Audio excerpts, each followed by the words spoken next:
Good morning, everybody. Welcome to the 2023 verdict. I'm Chamberlain, so. Good morning and welcome. I'm Maupe Ogun Yusuf. And from Lagos, good morning and welcome. I am Bukola Samuel Wemimo. 13 days to go. Today is February 13. I'm Ayo Makinde. Good morning and welcome to the program.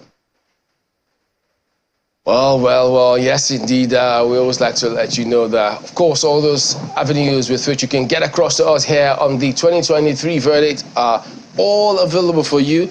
Social media handles, you can always check them and get across to us. We'd love to hear from you. But then the countdown is on. It's still ongoing. Well, Ayo did remind you, 13 days to go, but the clock is indeed ticking, as you can see just behind us right there. So seconds are just inching away, and did I say 13 days to go? But now that's not how INEC is counting. 58 minutes, Ayo. So there you go. You lost 2 seconds, 2 minutes there, right there. But we understand that. So, and that is the way it moves real quick. So they're going to be briefing on different things today, different groups of people. But first and foremost, the Independent National Electoral Commission will be having a meeting on the News Today bit with the political party leaders. Well, yes, we do know that they had several rallies, some over the weekend as well. So all of those, dotting the I's, crossing the T's will happen and keep happening. They usually have that kind of engagement. So, but we do expect some sort of CVR update from INEC themselves in the course of the week. Probably, who knows if that will come through. But that meeting with parties, what to expect, their concerns, will be going on today in Abuja. Well, I know one countdown I won't be getting wrong, and that's the fact that it's a day to Valentine's Day. In case you have... Oh, yes, Chamberlain. Okay. What is important is important. So, in case you haven't gotten your gift for your loved one, 12 days might be far for the elections, but tomorrow, please make sure that you have a gift for that person whom you really care about. Well, INEC looks like he has his job cut out for... Oh, yes, look who's wearing red, by the way. He's sporting a red tie. Who knows what he's prepping for? Just happened. It just happened. The Broadcasting Organization of Nigeria is to hold a debate. I think we're going to be seeing that as well. Much, hopefully. We do not know if all of the candidates will participate, but it'll be interesting to see what eventually happens. I mean, whether or not all of them are in the game. You know, whether they will all come is the last minute. By that time, they should all be done with their campaigns. I know that almost all of the candidates now are wrapping up their campaign. On Saturday, we saw the mega rally. I think it was a wrap-up campaign of the Labour Party. Also on that same Saturday, we saw the candidate of the APC in Kebbi and also here in Abuja. Yeah. The PDP, I'm uncertain where they're holding theirs now, but today, as you rightly mentioned, the APC presidential rally moves to Gombe and Taraba State. And so by this week, we should have seen a tidying up of all of the presidential campaign rallies, and perhaps they should be settled enough and be in that frame of mind to be able to, in a very healthy debate and in a very healthy environment, you know, tell Nigerians why their manifesto is better than the other party's manifesto. So the Broadcasting Organization of Nigeria plans to hold that debate. Well, that's one of the things to expect in the news. And of course, INEC is also working on having a meeting, holding a delegation of U.S., some people from the U.S. are also likely to visit INEC today. That is also a meeting that is going to happen. And of course, as you can see, INEC will be meeting political party officials as well. But, you know, as Maupe said, I mean, INEC has its job cut out for it. Political education of the people and intimating various shades of interests all over the place, observers, politicians, voters, about their processes and procedures, what they're going to do, and what our own role, what the individual roles of these interest parties are. Those ones are also there on the plate. So I guess every one of us, every one of those publics have their jobs cut out for them. Oh, by the way, Maupe, it's the reason I always say that I hate maths. Now, I should just have kept to my countdown of February 13. Well, you should have listened to all your maths teachers, you know, when you were in secondary school. I listened. You did just not enter. And all those extra lessons that your dad probably paid for. No. There were no you were extra not lessons. very committed to it, because I kept asking you what 25%, you know, of 2/3 means. Now you're making it more difficult. This is algebra, Ayo. Pi r squared, or what's that one up? Let's not go there, please. Well.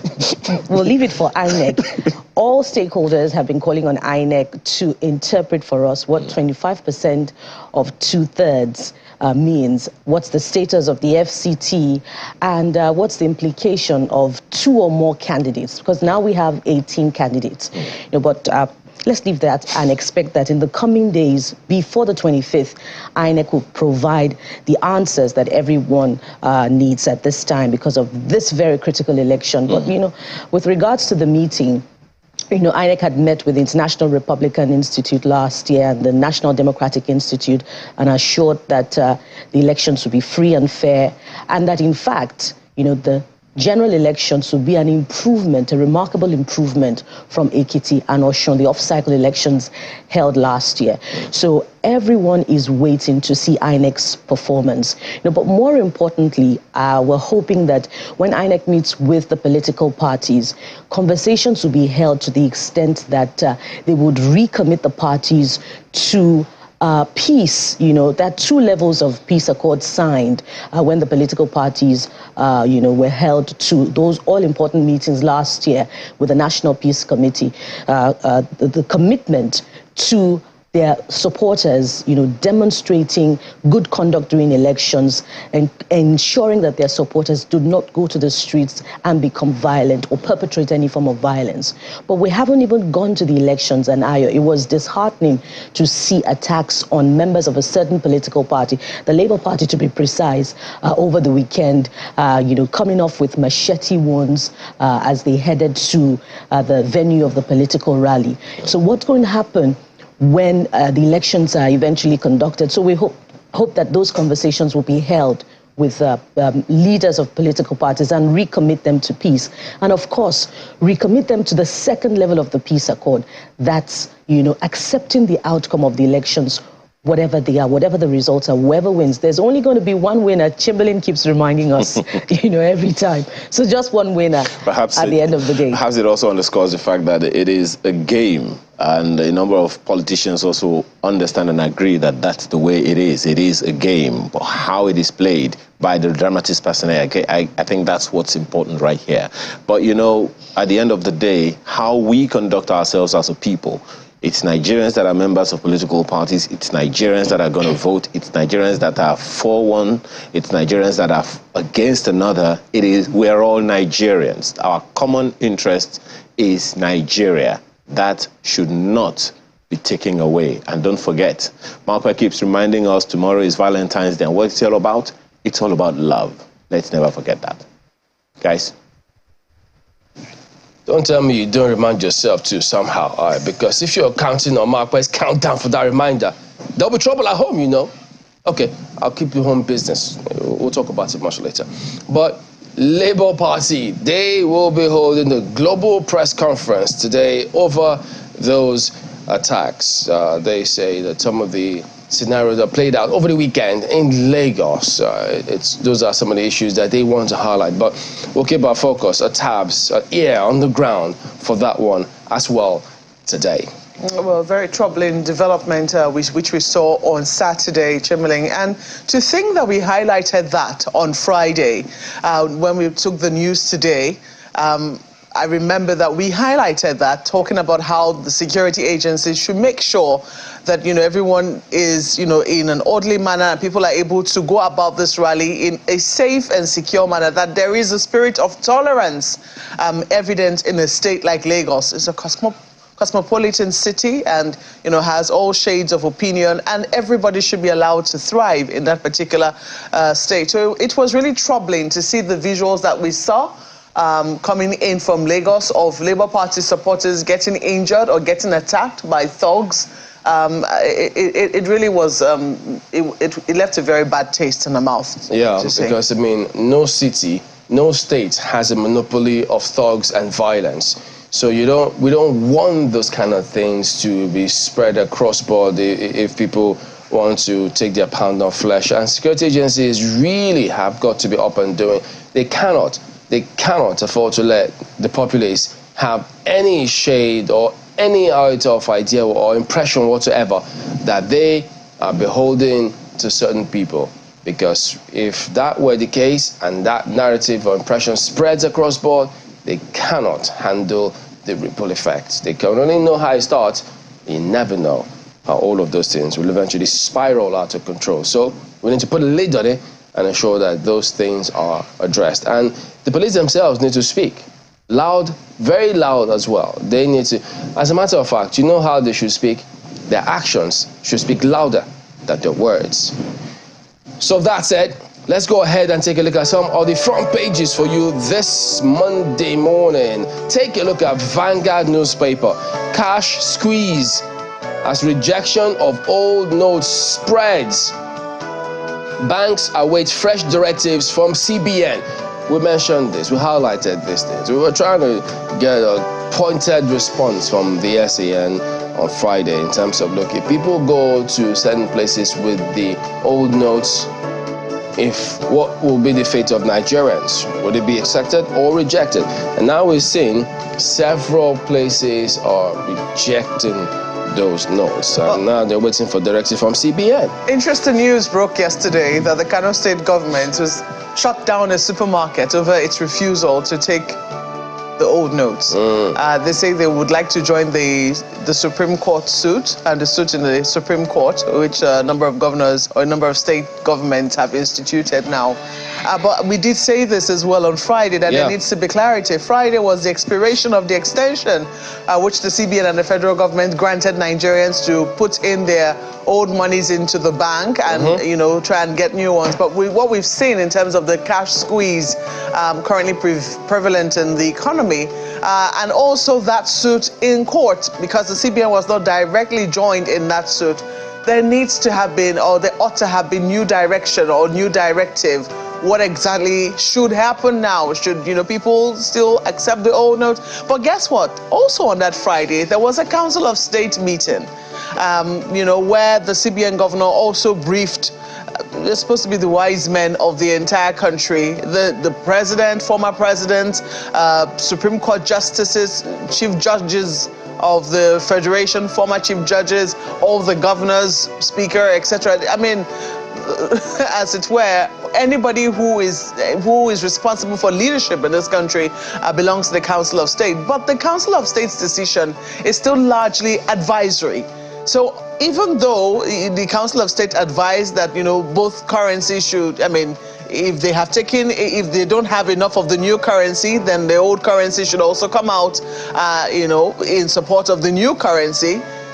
It's still largely advisory. The question is, what exactly is the decision that the president and the CBN are now taking as a result of, that opinion, that very weighty opinion given by the Council of State? Because they don't just wade into any kind of matter. They wade into very serious matters. The president couldn't have convoked a Council of State meeting just for the fun of it. So I want to imagine that he was going to take that decision that came from the Council of State more than just an advisory, or perhaps a decision that should also reign supreme. Sadly, there's still been nothing heard since that meeting in terms of a direction that people should follow. People are still left guessing. Well, the thing now is this, albeit advisory, as things stand today, the old note is a legal tender. The new note is a legal tender. They are both legal tenders. How do you know that? And the court has said, hold on, maintain status quo until that case is determined. That is the Supreme Court of the land, the highest court of the land, as a matter of fact. Yeah, you could call it first instance or whatever in this kind of matters, but that is a court, and they say, hold on, let those things continue as they were until those cases are determined. Now, you have to ask yourself, those who trade and do business, and you try to reject these notes, do you have a right to reject a legal tender for the country?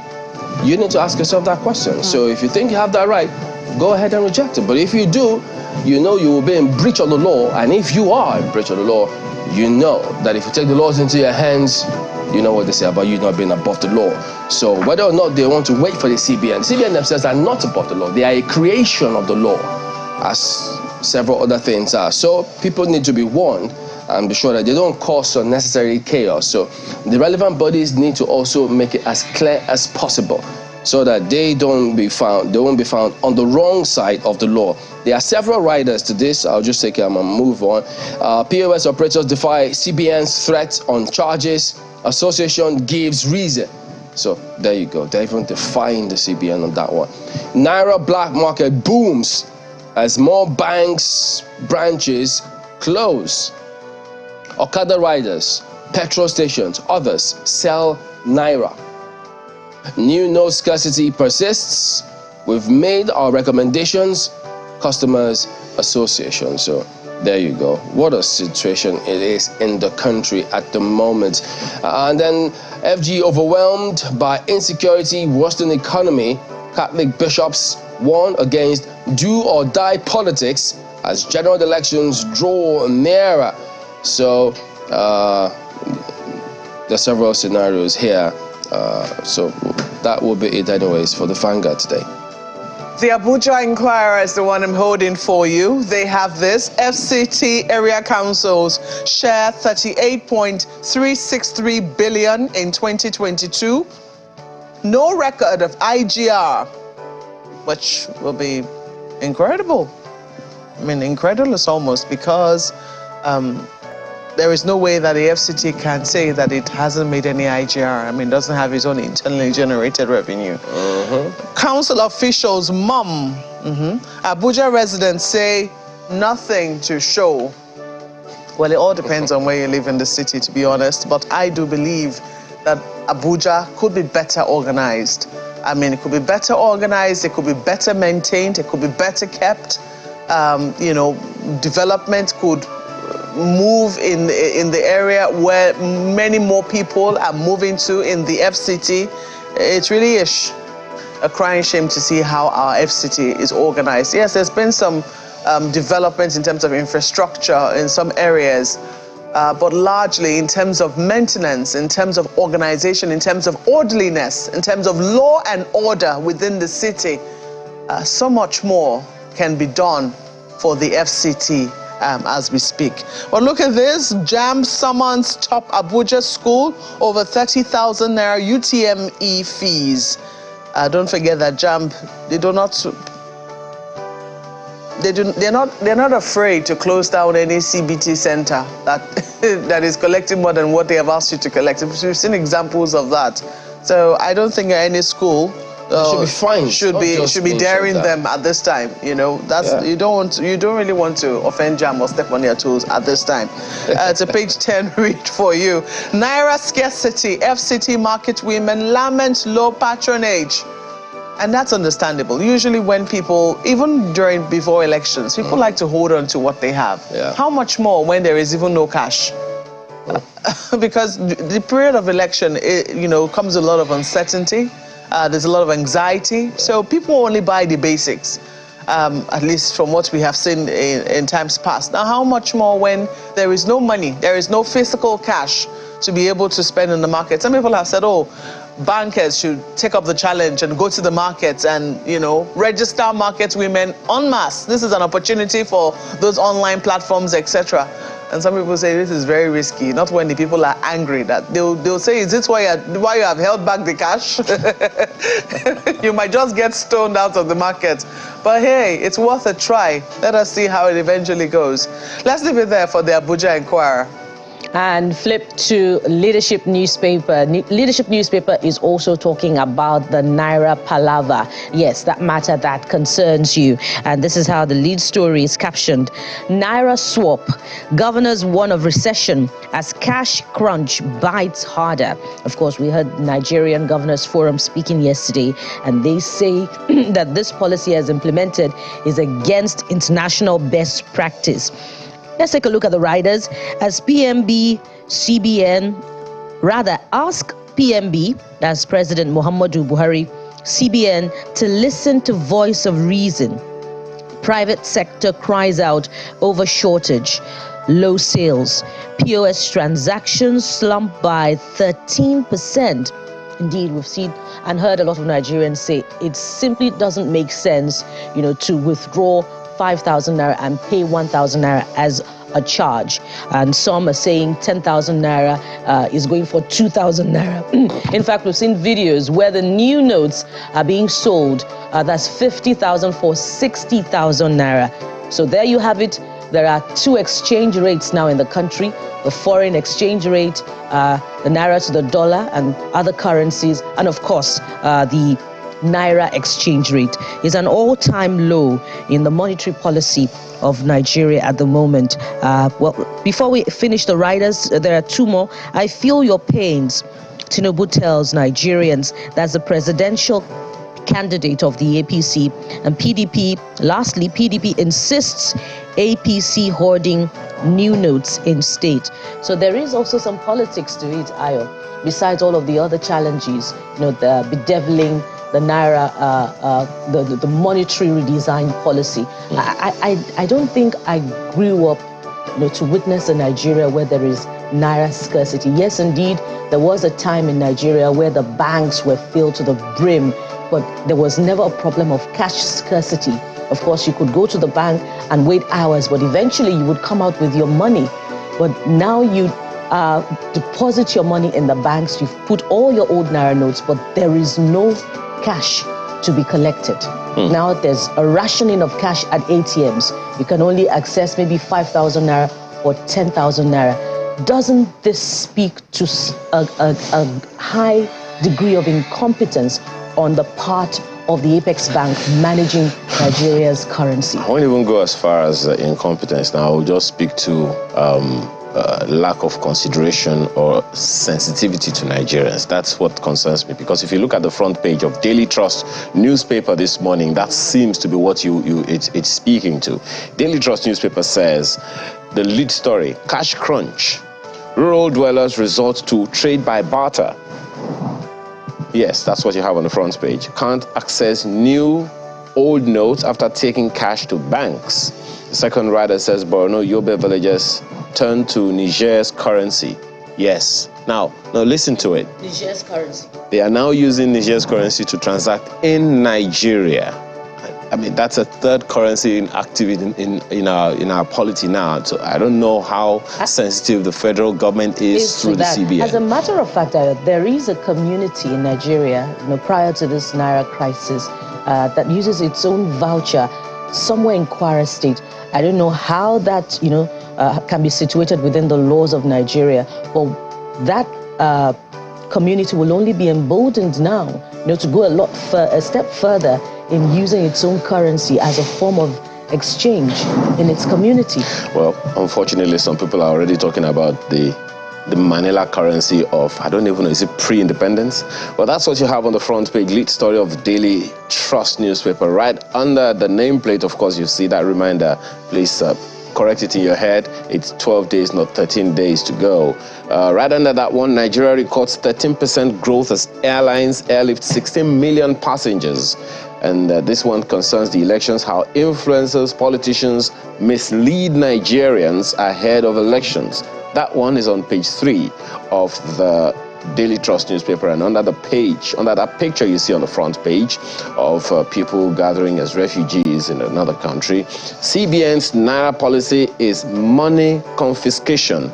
That is ascribed to the Nigerian Governors Forum. The details are on the inside pages. That's the Daily Trust newspaper today. Look at New Telegraph. Naira redesign. Joint case against FG. Governors direct states attorneys general. Say CBN confusing Naira redesign with cashless policy. Good idea with faulty implementation, says Olanikbekun. APC control states creating artificial scarcity, ascribed to the PDP. I have nothing against Naira policy, Tinubu. So there you go, all here for you on the front page. State of the nation, FG overwhelmed, ascribed to Catholic bishops, and tension in Benue as helicopter drops strange men in military uniform. New Telegraph reports this morning. Wow.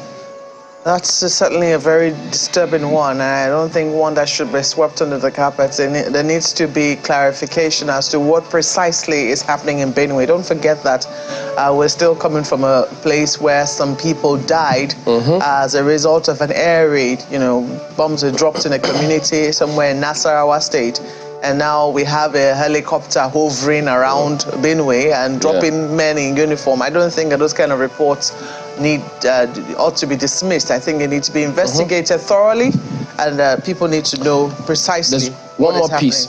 Atiku was asking INEC to resist APC's pressure to postpone polls. Okay. You also find that on the front page of New Telegraph. That too should not be dismissed. Oh boy. It shouldn't be dismissed.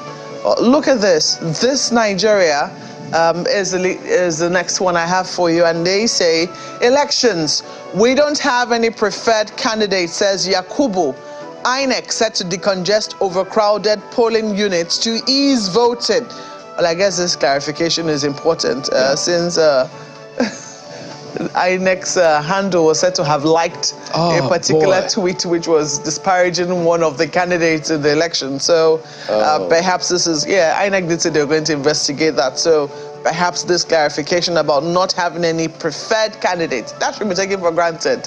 But looks like the INEC chairman has to emphasize it. We don't have any preferred candidate, says Yakubu. And also take note of this, if it could affect you if you are in an overcrowded polling unit.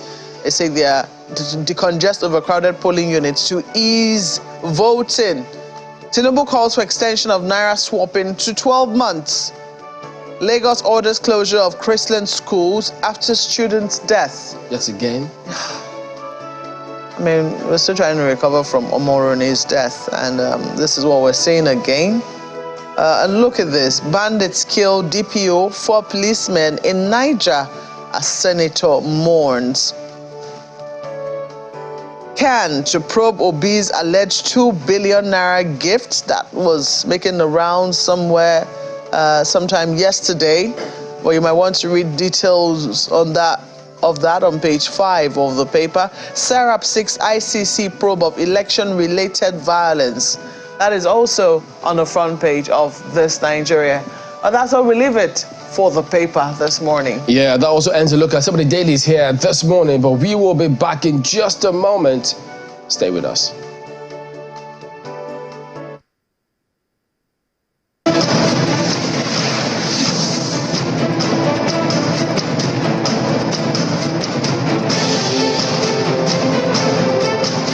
All right, so take a look at the story of the day.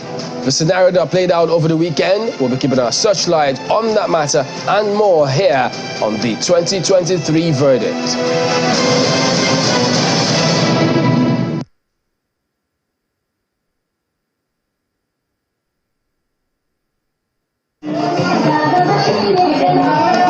Amidst singing and dancing, the campaign train of the All Progressives Congress lands in Birnin Kebbi, the capital of Kebbi State. They're welcomed by enthusiastic party supporters.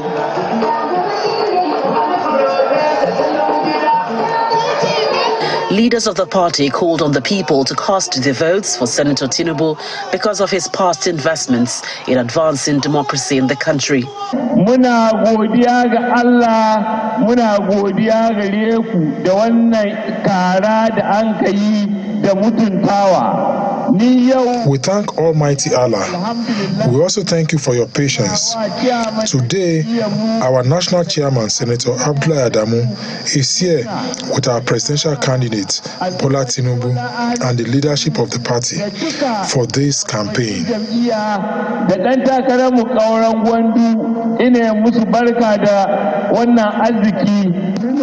Typical of the APC presidential candidate, he expresses his excitement over the turnout.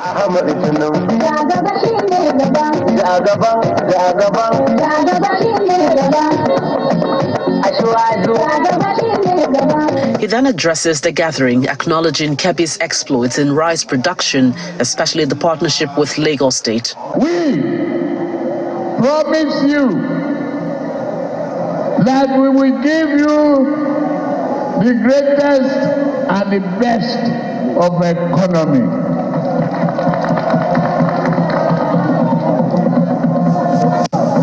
Lagos is back to Kebbi. Kebbi is back to Lagos. We equally, I promise you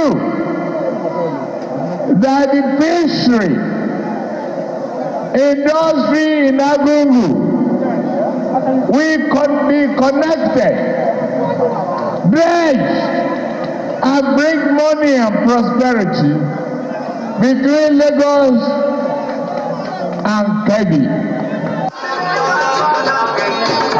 From Kebbi, the campaign train moves to the Federal Capital Territory, where party faithful converged on the Eagle Square. Again, he unveils his plans to make Nigeria better. We are ready to work to serve the country in order to serve you well.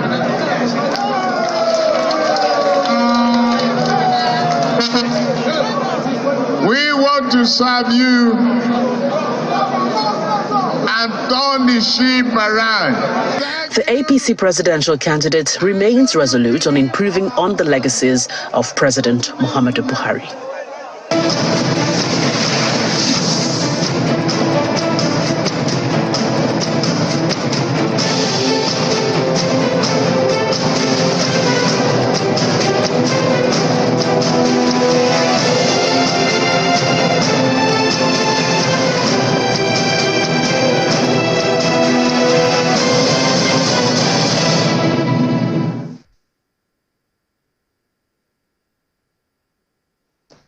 That and a few other issues we are set to discuss with our guest this morning, Otumba Femi Pedro, who is a former deputy governor in Lagos State. He is also a member fundraising directorate of the APC Presidential Campaign Council, and he's also a former MD of Commercial Bank in Nigeria. Thank you so much for joining us this morning. You're welcome. Now, I don't know who's copying whose attire this morning, but let's just say that I came here first, so. It's just a coincidence. Yeah, first of all, let me ask you, I mean, you've been seeing the campaigns of your party. What would be your rating of, I don't expect you to say it's bad, but compared to other political parties, what would be your rating of your party's position so far? Very impressive.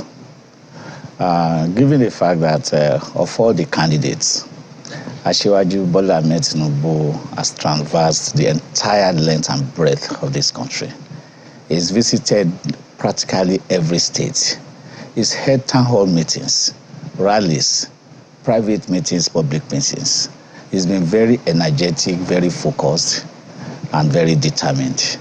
He has shown the kind of, the type of president he will be when he eventually elected as the president of Nigeria. He's going to be in touch with the masses. Well, you've worked with him, and there are those who would argue about, I mean, there has been that talk that you are not unaware of about his health, his capacity to, govern, especially at a time like this.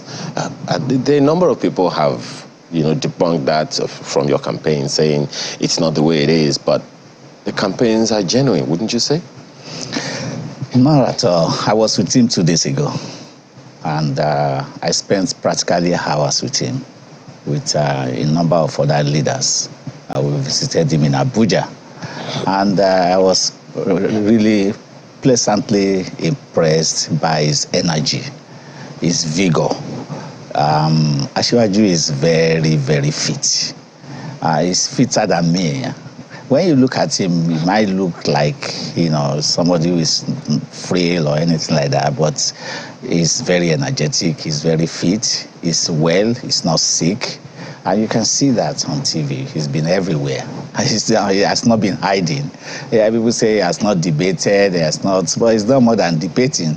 He's met with Nigeria Economic Summit Group, organized private sector, town hall meetings in Kano, in Cross Rivers, in Lagos. He's been everywhere. You've seen him, he's spoken, and nothing wrong with him, absolutely. Well, some would say that the physical fitness may not necessarily be a factor, but there are concerns expressed about his cognitive abilities, following some slips, shown at, some meetings, campaigns where he's, said some things rather than what was expected, and some who have interacted with him on close range expressed concern about, temporary loss of awareness of where he is and all of that. And that speaks to a certain, perhaps the most important level of capacity, to govern, speaking to the intellect. What are his campaign managers, you being one of them, saying in defense of this? Or how, will this affect the presidency should he win?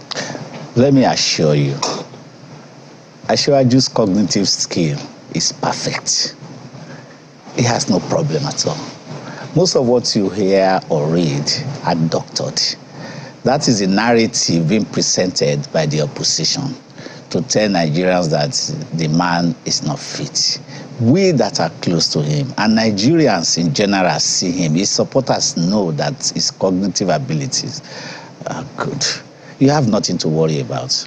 He might have made 2 slips here and there. Everybody does that. The other time, Ayu on national television said PDP should be rejected. It didn't mean PDP, of course, but it was a slip. When you're on a campaign trail, the pressure, the noise, the gravitas, the general rally atmosphere, you can easily have a slip of tongue. That is not unusual, and it's not unheard of all over the world. But I'm telling you, take it to the bank. Asiwaju's cognitive skills are perfect. He has no problem at all expressing himself. He does that every day of the week. And should this be, by the opposition, it would have been expected, because the opposition is out to say all sorts of things, that would impact on the chances of the other party to win. But some of these things are being expressed by people who can be described as leaders of the party, strong members of the party. That's not correct.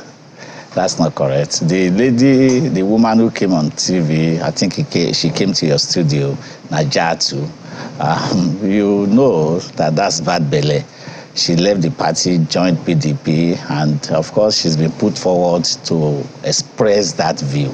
That view is wrong. Other people have come to your studio, to debunk that story. That is not true. Asiwaju is well. He's fit, he's healthy, he's ready to govern, he's ready to hit the ground running from day one. Well, you've been in government, and one of the major concerns, and of course you have also worked, as MD of a bank. So the natural concerns about the naira crunch is definitely something that is concerning. I don't even know how to put this question to you, because you've been deputy governor, you are a member of the fundraising directorate of your party, you have been MD of a bank. So what do you make of the whole hullabaloo about this stifling of the economy with this naira swap, CBN's naira policy, and its impact on your campaign? Let me first of all express the feelings of our candidates. Asiwaju Bola Ahmed Tinubu. It's not really about me, it's about him, about this naira crunch. He feels the pains of Nigerians, particularly the masses. He feels the pains of small businesses, the housewives, the artisans, the man and woman on the streets, what they are going through now. Nobody is happy about it. Nobody will wish it for this country at this point in time. And Asiwaju has expressed that. I was with him 2 days ago.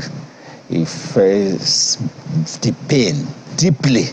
Feels that if he has the power and the authority, he will do things differently as we speak.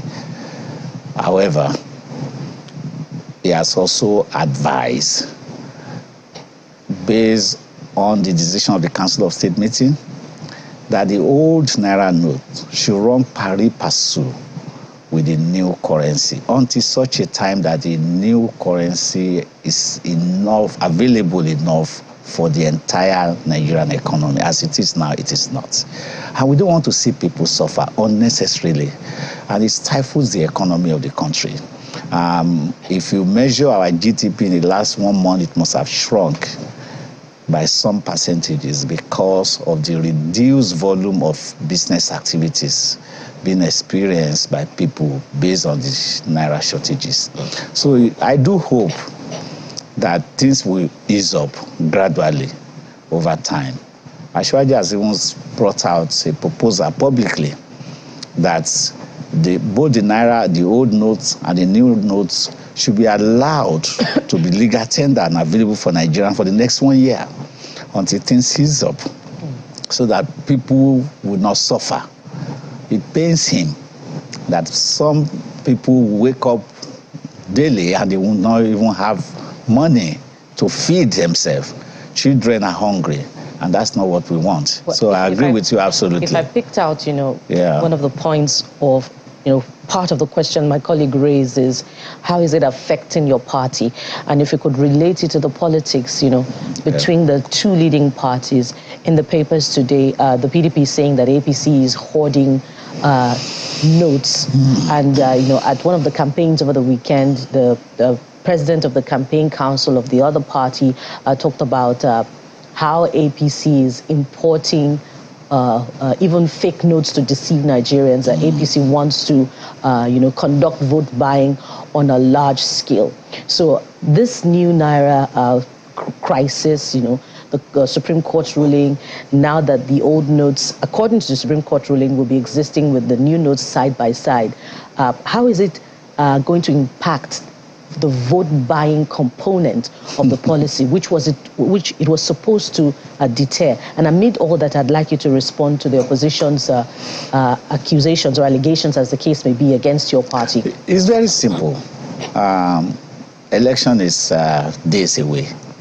We in APC will not be distracted by this falsehood being peddled all over the place. The truth is that we are focused. We have a bigger picture ahead of us. What Nigeria needs is much bigger than the naira design flaws that we're seeing. The issues on the table are issues of job creation, issues of creating more employment opportunities for the youth, industrializing Nigeria, strengthening the value of the naira, producing more food, exporting more goods, straightening out the revenue profile of the country, reducing the debt burden Nigeria is faced with. These are larger issues. That's what we are focused on. That's what Ashwaji is going about preaching to Nigerians. Let's leave all this frivolous issue of one party saying another party is buying votes. We're not deterred by that. We are campaigning. We're all over the place. The issues are appreciated, sir. Yeah. But your presidential candidate was the first to raise the alarm to say that the naira redesign and, in fact, the petrol scarcity was targeted at him. Yeah, right. So some interpreted it as saying that you don't want to allow me to buy votes. No, that's not the right interpretation. The right interpretation. That's what I just told you. He feels the pains of Nigerians. He told them in Abeokuta at the rally that Nigerians should not be deterred. They want to discourage you from voting. Go out there and vote. That's not how he said it. That's what he said. He said the larger issue is Nigeria. No, he said it. He said if they like. Wait, he said if they like. And he's referring to marketers and others, those who are holding fuel. If they like, let them keep their fuel. Trek to the polling booths and vote. That's what he said. He said it in Yoruba. And he's appealing to Nigerians that the bigger issue is what I've just read out.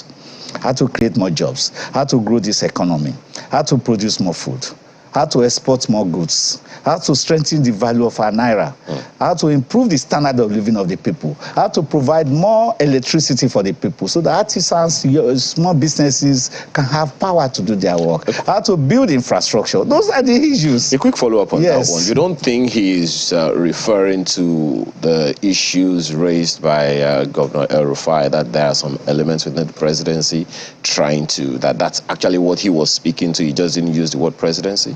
Ashwaji has never delved into that area. He has been very consistent. From the first day, remember that when this issue started, none of the candidates, none of them was bold enough to even make a statement about it. Everybody kept quiet. You should give it to this man. Even though we're in the same party with the ruling government, and he didn't come out to criticize the president. All he's saying is that there are third forces making life difficult for Nigerians. NNPC has said we have enough fuel in the depot. yet there are no fuel in the filling station. It's not the presidency that's doing that.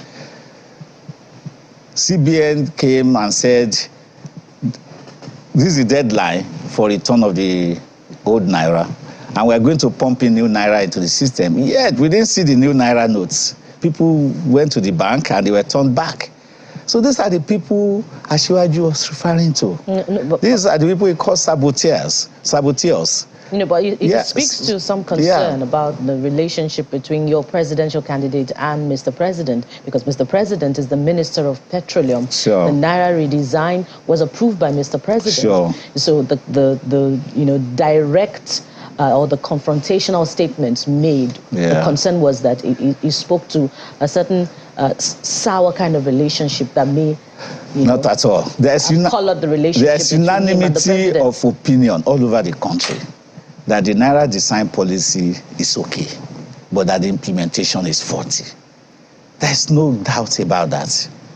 Any government, many times government comes with good intention. They roll out programs and policies. By the time it goes through the bureaucratic bottlenecks and people are supposed to implement, people mess up. So that's what is happening in this particular situation. So don't make it an Asiwaju versus President Buhari issue. It's none at all. Okay. So let's focus on what we have as a problem in the nation, and let's hope that there will be improvements. Now we have the Supreme Court ruling.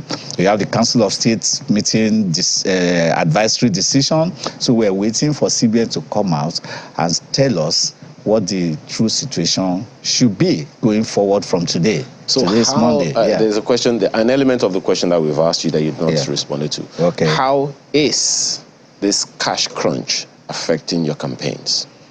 Positively. Very, very positively. In what way? Well, Asiwaju has spoken out. It's the first candidate to speak out. I feel the pains of Nigeria. Even yesterday, he released a press release. I feel the pains of Nigeria. I align myself with what they are going through. I urge them to be patient, to be calm. Things will improve, and hope is coming. He keeps saying that. Hope is coming. The day Asiwaju is elected as president of Nigeria, trust me, Naira crunch will disappear. Fuel scarcity will disappear. The announcement, if everybody knows that this man is going to come and solve the problems. He's a thinker. He already has solutions in his pocket. He's going to roll out. But he said that he will hit the ground running. So the moment it lands, in a more direct way. Yes. Will this cash crunch ultimately deter vote buying, or will it encourage vote buying? I don't know about vote buying. I've been in politics for over 20-something years, and I know the only way to win an election is to campaign and bring your people out to vote. If you rely on buying votes, you'll be shocked. People will collect your money, but they may not vote for you. So we're not relying on that. Right from day one, we have said it that we're going to campaign. We're going to let the people know what Asiwaju has in store for them. And at the end of the day, people will come out to vote. Okay. Well, there are issues around the precise problems that you mentioned that your candidate wants to solve and how he wants to do it. The promises are right there, but we'll take some of that on, and I hope that my colleague Mokwe is also speaking to some of those issues. Mokwe. Thank you very much, Ayo. It's good to see you, Mr. Pedro. A few questions. First, you've said that when your candidate comes in, if he's sworn into government, there will be no fuel scarcity, or that there will be no naira, brouhaha. And I'm wondering, if he has the solutions already and he's keeping it to his chest rather than giving it to, sharing it with the president, perhaps the country might be saved the pain which many Nigerians are experiencing, especially with this issue of fuel scarcity. Well, she's asking me the question. There's only one president in Nigeria at any point in time. As we speak, the president is President Muhammad Buhari. Asiwaju Bola Ahmed Tinubu is not in government. He's not the president. He's not even a member of Council of State. He has been visited President Buhari several times during this crisis. He has offered his advice and his opinion. But the decision still lies with the president. All I'm saying is that when Asiwaju becomes president, He has his cabinet. He has his government. He makes the decision. The Central Bank of Nigeria will not be there telling Nigerians should go this way when the president wants Nigerians to go this way. So be rest assured that hope is coming. That's why he called this campaign Renewed Hope. I guess Nigerians will make of that what they will, but I'm also very interested in the fact that you say that you in your 20-something years as a politician that you don't know anything about vote buying, and that you're talking about how you believe that votes are won.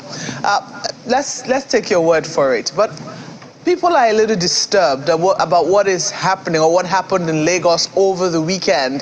There have been reports of people being coerced or being threatened into voting for your party, the All Progressives Congress. There have been audio material going around saying, especially in rural communities, that if people do not have any intention of voting for the APC, they had better relocate because those communities will not be tolerant of people who want to vote other parties. I do not know if your party is aware of this and if it is also adding tolerance as part of the message that it is preaching, especially within Lagos. Well, I'm not aware of this, but let me tell you something. Our party and its predecessors have been in power in Lagos since 1999. And we've been extremely tolerant. The governments of Lagos have also been very, very tolerant. We've never been associated with violence. And whatever violence erupted over the weekend has nothing to do with our party.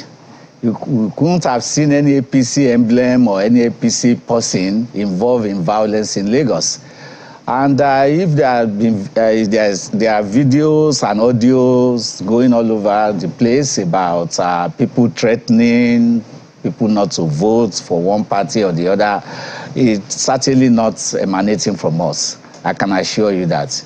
We've been extremely tolerant. We've been very welcoming to people. There hasn't been any case of APC beating or killing or maiming people anywhere in Lagos. The last episode that happened in Lagos happened when PDP thugs were filmed with machetes and guns chasing people in the streets of Surulere. And this was shown on national TV. And police are already working to curtail that. But Lagos is peaceful. There will be skirmishes here and there. Let me assure the people of Lagos that we've been holding elections in Lagos for several years. There hasn't been any incidents in this election season of major violence. There have been rallies by many political parties. APC have had rallies in Lagos. PDP have had rallies in Lagos. If Labour Party's rally was disrupted by some hoodlums and thugs, the police should just take action and arrest those people who are involved. They have nothing to do with our party at all. That assurance I can give you. Wish that, the APC, as a party can simply say that, we know nothing about it, we've been tolerant, etc., and that would settle the matter. It also just happens that the APC is the government, also has formed government of the day in Lagos, and also bear responsibility for the security and well-being of all Lagosians. If that being said, some people will say that it needs to do more than just talk. It needs to put measures in place to ensure that that there is an environment that encourages tolerance, an environment that ensures that all people are free to vote whichever party that they would want to vote in these elections. You have been in government, you're a former deputy governor. As someone who has held that office, do you think that the government is doing enough in terms of stepping up its responsibility to provide that environment for all Lagosians to vote whoever it is that they wish to vote for? Thank you for mentioning this point. As far as I'm concerned, Lagos remains the safest place in Nigeria. It's the most peaceful state in the Federation as we speak, and the most populous state. If you are in Lagos today, there is no mercy, there is no crisis, there is peace and order, and there's security. Everybody goes about doing their businesses. You have one incident of some thugs attacking some people on the road. That doesn't mean there is no peace or security in Lagos. Be rest assured, the government of Lagos is on top of this. If you go to the streets of Lagos today, you will see police, security personnel all around, particularly during campaigns. Every political party that has come to Lagos to campaign cannot say that they have been disturbed by anybody. So that incident you are referring to is an exceptional case, and I'm sure the police authorities are looking into it. The government of Lagos, headed by Governor Babajide Sanwo-Olu, is on top of security of Lagos. They've been doing a yeoman's job to ensure that the people of Lagos have this sense of security, feel secured living in Lagos. And I don't see anything to worry about. Let me assure Lagosians that parties, politicians should be free to go about their businesses, should be free to campaign. All over Lagos, you see flags of PDP, APC everywhere. You see vehicles plying the road with emblems. Nobody has experienced. What you are referring to is just an exceptional situation. It's just something that happened. Well, Mr. Pedro, nobody knows the source of it. The way it is at the moment, I mean, you say the state is on top of it. Yeah. But people remember that the state governor didn't attend the platform's debate because they say he was not happy with what had transpired about thugs, said to have been members of a certain political party, which they're investigating. And then he's spoken up about that one. People heard and saw what he did on that one. So what we get now is that at the moment, even though you say Lagos is on top of it, people haven't seen, they've not seen the kind of commensurate response to this particular narrative and scenarios being circulating at the moment. So would you, as a result of this interview now and the feedback we're getting, that people haven't seen the state government and other parties step up enough to make categorical statements about any of such violence, either those who may be acting as cronies of the party? Would you, as a member of the party and friend of the governor, reach out to him and say, look, this is the feedback we're getting. You need to make categorical statements. If it's a broadcast, so be it. But they need to speak up loud and clear and warn people that they have to be tolerant. And as you say, Lagos is friendly. So that when people see that from him, they can really and truly say, well, this is not from Lagos, then this is from extraneous parties. Would it be out of place for you to do that? What you are describing is what the governor does every day. It's part of his work. He's the chief security officer of the state. Every opportunity he has had, he has spoken about security in Lagos. He doesn't have to pick this particular incident and make a mountain out of a molehill. It's an isolated situation. It doesn't warrant the governor coming out to make a state broadcast. He talks about insecurity and securing Lagos every day. Just yesterday, the governor had an interactive section, a stakeholders meeting with residents of Etiosa local government. I was present there. He mentioned the issue of security. He emphasized it. It's part of his job. He does it on a daily basis. I don't see the need for him to have it. Well, that's his decision he will have to make as governor. I am not governor. All I'm just saying is that I feel secure in Lagos. Lagos is a secured place. There is no issue about insecurity during this campaign period. All parties should be free to campaign and move around. And that has always been the case with Lagos. And it will remain the case with Lagos in this election season. But if you say, if you say that he does that regularly, generically about the state, but he boycotted the debate because of a particular incident, so would it be too much for him to then say, look, this is about political thugs? People are saying that they are acting as agents of the party and the state. It won't be too much for him to also address that categorically, to say, listen, this is not the case. We are watching, we will deal with this kind of scenario. He's done it before, so this will not be making a mountain out of a molehill, as you say it will be. Well, you may be right. The incident you are referring to happened on Saturday. This is Monday morning. Any moment you can hear the governor speak about it. I will not speak for him. But I know that he's very sensitive about security.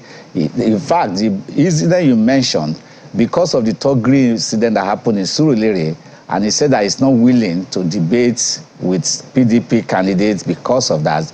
Tells you that he holds this issue very, very high on his priority list. So let me assure you that the governor could still speak about this matter any moment from now. But the fact remains that Lagos is a very peaceful place. It's very secured. There's nothing to worry about. The people should go about their normal businesses. And we hope not to see this kind of incident happening again, certainly. Hopefully, and we also hope in that regard that the governor will be making a statement, reassuring residents of all local governments that they can vote by choice and not by compulsion. Certainly. And that their livelihoods will not be threatened. Certainly. Speaking of which, let's now look at your party's manifesto. And taking a look at it, there is a component which says that the security of VIPs will now be handed over to the NSCDC, and that the police will be freed of policing VIPs and government installations and all of that, which looks laudable. But then again, it seems to be silent on that all-important call for community policing. So to that extent, are we going to see, should your candidate win, a commitment to restructuring to the effect that there will be community policing, and not just that, restructuring on all other critical areas the Nigerians have been clamoring for? If you go through the manifesto, it's very clear. It did not mince words about his intention to promote community policing. And he has said it openly at several fora, that the issue of state police is a constitutional issue. It's not something that the president can decree by fiat. But he, as president, will be in the forefront to ensure that that comes in place. Everybody in Nigeria has agreed that that is the way to go. There's no division. So we're just waiting for President Bola Ahmed Tinubu to be sworn in, and he will roll out these programs to make sure that Nigerians are better secured than they had today. Time isn't enough for us to take you up on so many other issues this morning. Particularly, I wish you have enough time. Yes, well, you're going to have to make a commitment to have an encore here, because the huge outcry of young people, especially on social media, is something that is very, very concerning. How your candidate or campaign is taking that is something one would have loved to listen to. Let me just quickly say, it's just a little opportunity that I have here. Honestly, Asiwaju Bola Ahmed Tinubu wants to communicate to Nigerians. Let them understand what he has in stock for them. A lot of people just say Tinubu wants to be president, but he has loads and loads, basket full of ideas and programs. And that's why I keep saying that from day one, the announcement effect of his victory will make a major difference in Nigeria. And really, I wish I have time to break this thing down so that the man on the street will see how impactful his programs and policy will be. Well, that will have to come at another time. I work with this man as my governor. I was his deputy. Asiwaju Tinubu will sit down, we start envisioning solutions to problems, and he doesn't waste time. He said it yesterday. Let me give you an example. We are out of time, Pedro. I wish we have time, but we will definitely take this on some of the time. This is not the kind of president that will sit down and roll out policies and then wait for it to manifest itself. Asiwaju goes out there to ensure it doesn't take ages for him to implement his programs. We'll get to it. Well, Otubafemi Pedro is former Deputy Governor in Lagos State, and he is also a member of the Fundraising Directorate of the APC Presidential Campaign Council. Thank you so much for your time this morning. My pleasure. All the best. Thank you. Okay, there's more to come. Where that came from, we'll be back after now. Stay with us.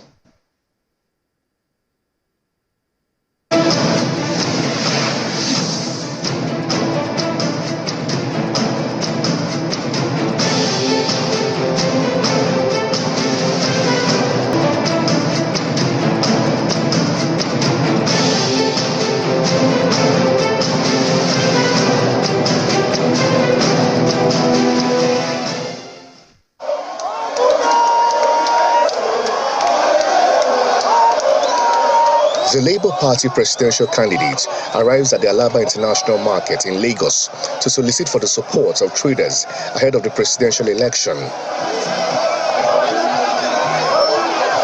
Security operatives attempt to contain the excited crowd who were on hand to welcome him and his team.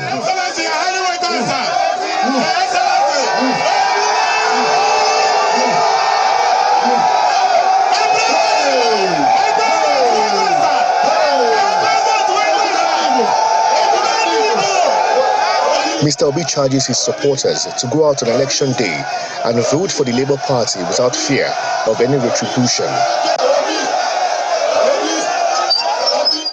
Let nobody scare you. If anybody tell you that you are from this place, if you vote this, something will happen. Tell him that Peter Obi said, nobody's the owner of Nigeria. We all own this country. If they want it to be, we will be there. Let nobody scare you. Stay where you are and vote. He also assures them that he will improve the infrastructure in the market. I'm a trader like you. I'll defend you. All this suffering we are suffering today, traders will be great again. Trading will be a good business again. Alaba will be great again.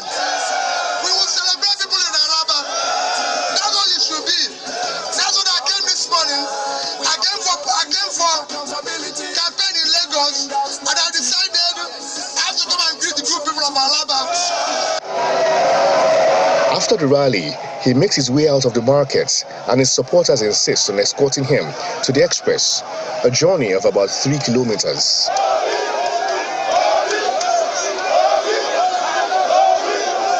From here, Mr. Obi and his team move to the Tafawa Balewa Square to continue his engagement with supporters.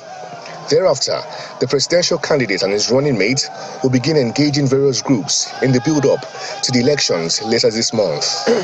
Dele Omoyeni, Channels Television News.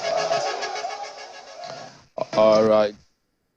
Welcome back to the 2023 verdict.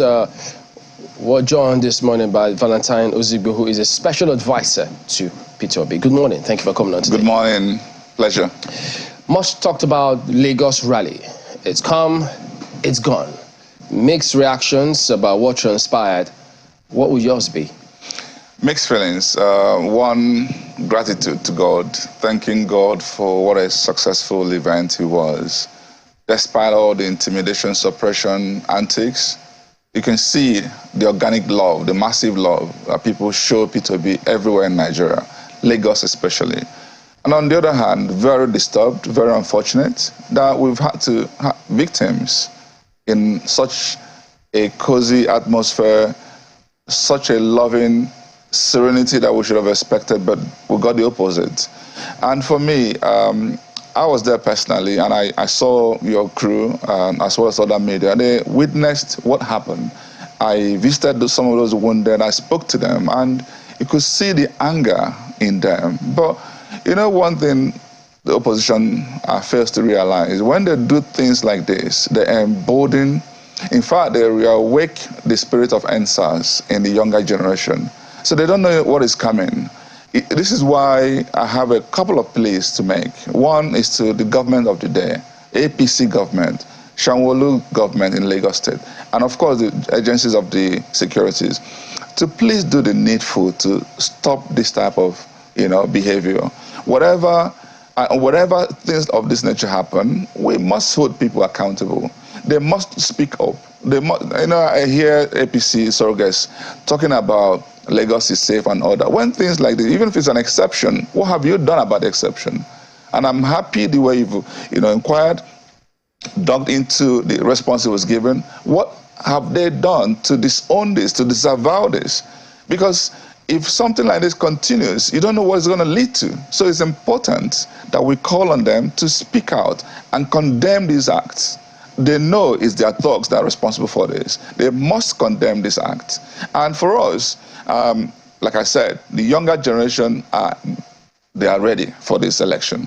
So what I'm begging is that we don't allow things to escalate, because, quite frankly, nothing is worth the blood of any human being in this election. So at that point, have you or the party been able to talk to the supporters and tell them, listen, well, this may have happened, it shouldn't have, but don't take laws into your hands. All the time. Why do you think it didn't escalate? We are a responsible team. Why do you think something like this, when we have millions of Nigerians troop out, why do you think it didn't escalate? We reached out. I called a few friends. We called AIG. We did all that to calm the situation down ourselves. We spoke to them in the podium there. Calm down. Don't worry. And thankfully, going back to their various homes, we didn't hear any skirmishes anymore. But, you know, what happened, you see people being stabbed, all parts of their body.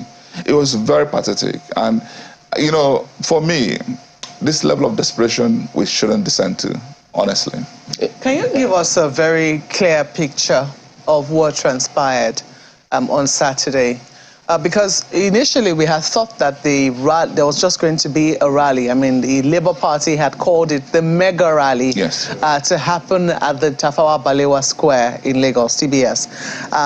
But on Saturday, we also heard that the candidate of the Labour Party, that's a presidential candidate, as well as the governorship candidate, were in Alaba.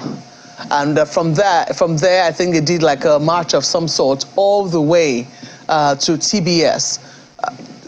Can you just tell us, give us an inkling of where this particular incident, because people were reporting all manner of things. If you follow social media, some said, oh, our buses were attacked, or others said, oh, you know, we were stabbed on the way to this rally. So precisely where did this incident take place? Most of these happen within the central areas in Lagos, from the CMS axis coming close to the TBS. So it wasn't even where His Excellency Peter Obi started the engagement from the Alaba down to a relay. Nothing happened on that axis, but just preventing people from, you know, coming together at TBS. That was the target. And there were even road blockade and creating unnecessary traffic intentionally. We saw all this just to make sure they suppressed the crowd that was going to gather. It was the fear that eventually they couldn't succeed. When you say creating unnecessary traffic? No. Beyond the normal traffic of Lagos, when you have a vehicle blocking roads and you don't know why, and this vehicle remained there for a long time, couldn't be allowed to be pushed out. That's the point. There was a desperate and deliberate attempt. They were not state officials. I mean, like state officials, sometimes when you have a crowd like this, this looks like, I don't know if this was on the road, but if you had a train moving from Alaba to TBS. We're talking about two different axes now. Indeed, but the point I'm trying to make is, the train certainly would have created some traffic by itself on that day. So I'm wondering whether they were state official vehicles, perhaps trying to direct where the crowd should pass on that particular day. No, what we're even talking about is totally different. Okay. In the morning, I left Abuja that morning on 6:30 flight. I landed in Lagos. From the airport, getting into Third Mainland Bridge and descending, we already started seeing the blockade. When Peter Obi hadn't even left Abuja. So they're totally different things. So by the time he even got to Alaba, all of these things started happening. We already started getting the message and then I went straight to TBS to see for myself, long before the rally started. So this was just a deliberate, to send fears and shivers into people. Don't come out, stay at home. And so, but unfortunately, again, look at the crowd. The clarification I'm trying to get from you was whether those vehicles were state official vehicles. No, they were not. They were non-state actors? Non-state actors, thugs everywhere. Did you call the attention of the state government to this? Well, you know, for us, the best thing to do is to call that attention of a security agency, which we did. Because calling an opposition to help you at this point in time, when you don't know if they're even directly responsible for what's going on, is a waste of time. We call straight personally. If other officials called government, I don't know. I personally made sure that we reached out to the AIG in charge of the zone, and that's what we did. What was the response? Actually, he responded promptly. When all that happened, eventually, at some point, there were sufficient security agencies across the area, and that's when things calmed down. So I must commend him for the response. Right, and that's what we'd like to see. So did that affect the turnout? It's possible. It is possible. But we were still satisfied with the number of people that came out and the emotion with which people spoke. I mean, listen to Maureen and Aisha Yusufu, listen to people were in tears. Because quite frankly, the moment we started seeing this type of, the only thing that could come to mind was again the NSAS. And you know, what I love is that every step the opposition takes, no matter how much they try to turn things around, they end up hurting themselves the more.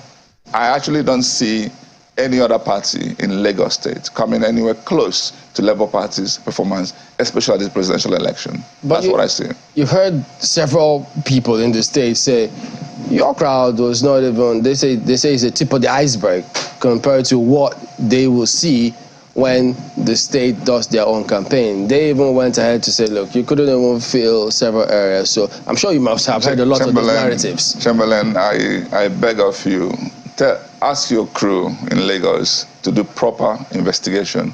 Nobody there was given anything. They came organically. There's a huge difference spending £1 billion naira, $500 million on campaign, and we just come out and people show love. I say, it means you are an imposition, you're buying your way out with ill-gotten wealth in most cases, and people coming to show, I mean, you know the story. Please, that's what we should be reporting.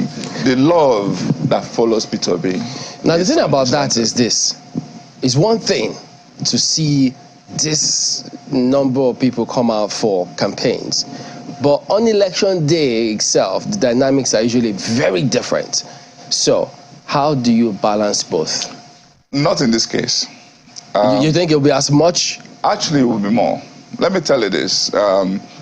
When you give people reason to hope, when you inspire people, when they see, you know, let me tell you something. Go and check.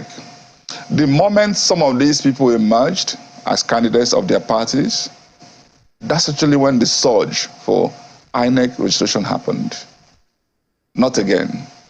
There's a reason they are tired of the status quo, the old order. And they could have stayed on that queue, under the sun, waiting for the PVC to go back home and wait. No. So forget it. You'll be shocked by the level of turnout in this election. I can bet on it, any amount. So trust me, the Nigerian youths are ready. Get on Twitter Spaces, get on social media and see what they're saying. They are ready. On that day, anyway. But you know, ask you, I'm a little interested. Is there a reason why your candidate decided to go to Alaba? For P2B, he goes everywhere. Anywhere he has crowd he can speak to and convince more people. And this is the reason that, you know, he's the first candidate to have toured entire Nigeria. And so the same reason he would go to Kaduna and go to northern Kaduna and go to southern Kaduna. The same reason he would go to Adamawa and go to northern and southern. The same reason to make sure we're not even done yet. We still go to other places in Lagos. So they think we are done, we're not done. Oh, yes, we've covered. This is not the wrap-up rally, because the impression we got... This is the wrap-up mega rally. This is marking completion of the entire 36 states and FCT. Indeed. Does not mean we're done with... Tomorrow, we are in different locations in Nigeria. So what I'm saying to you is that we're going to keep making some stops. Okay.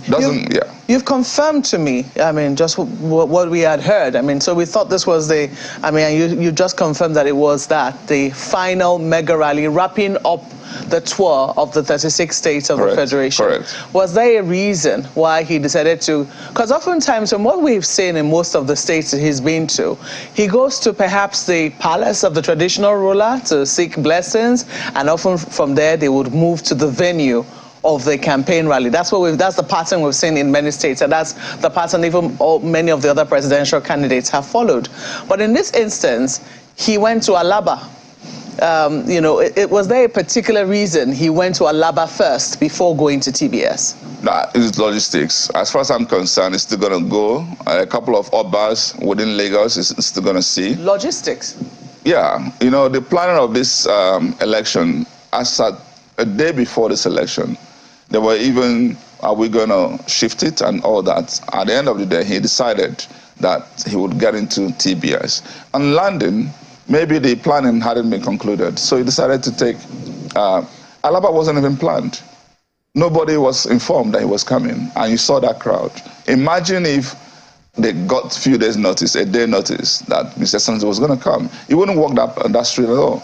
So anyway, important thing here is that Peter Obi seizes every opportunity he sees to engage and to reach out, and that's what you see.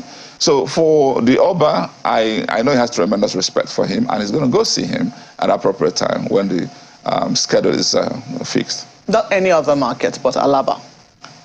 Not only Alaba, by the way. He also stopped on Relay. It wasn't only Alaba he went to on that day. So it's just that stretch, and then heading to, and like I said to you, there are a lot of other markets. In Lagos, he's going to tour. And the same thing we did in, like in Anambra, for instance. The idea, he's only gone to Onitsha. He's going to go to Nnewi. He's going to go to other parts of Anambra. He's going to also go to other parts of, in fact, yesterday, it was in northern part of Nigeria. You know why I asked this question? Yeah. You know that, I mean, when you talk about the semblance with other markets in, you know, say for instance, Anambra, you say you only went to Onitsha. Lagos is a different kettle of fish in terms of how its markets are structured. You do know that oftentimes some markets are dominated by a particular ethnic group as opposed to other ethnic groups. Do you think that that was why he went to Alaba first? Because he figured that he had a home base there, you know, of his own ethnic grouping. Was that why he went there? You know, I keep saying this, Peter Obi engages everywhere. That he starts with Alaba does not mean he doesn't also going to show up in the other places. So I don't think we should dig further than what it means. He went there because there's a crowd enough to engage.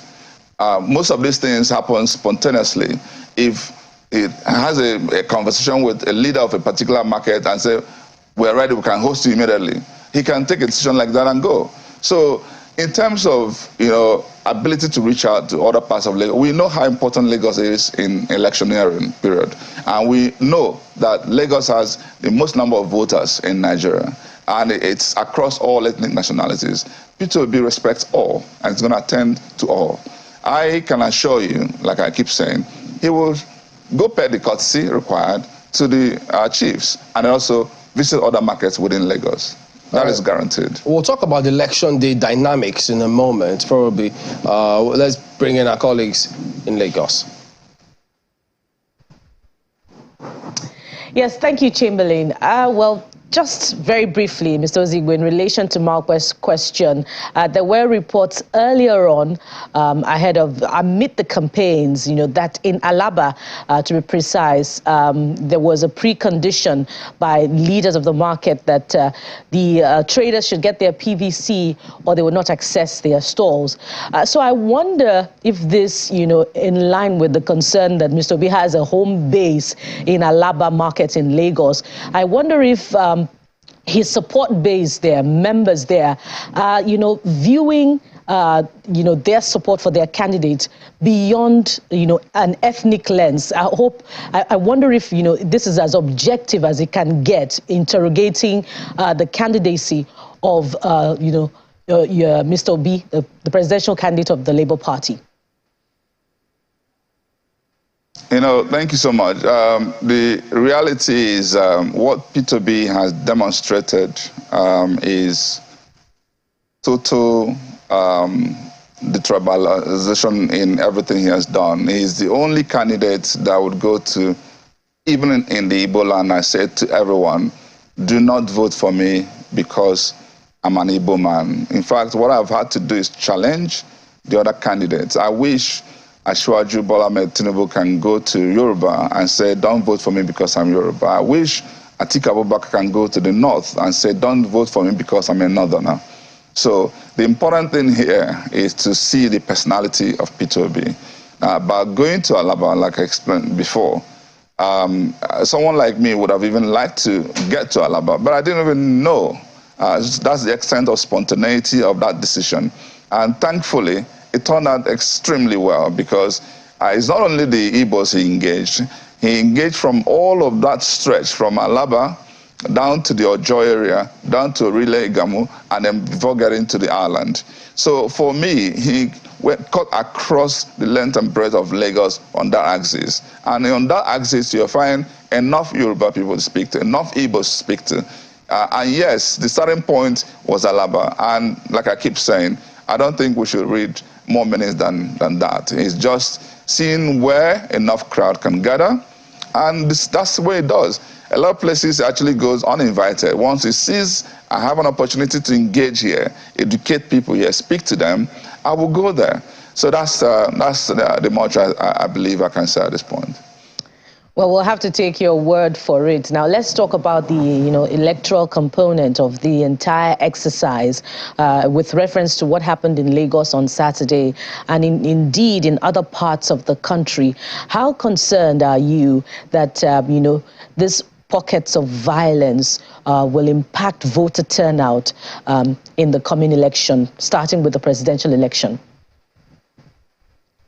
I'm very concerned when I see people hurt.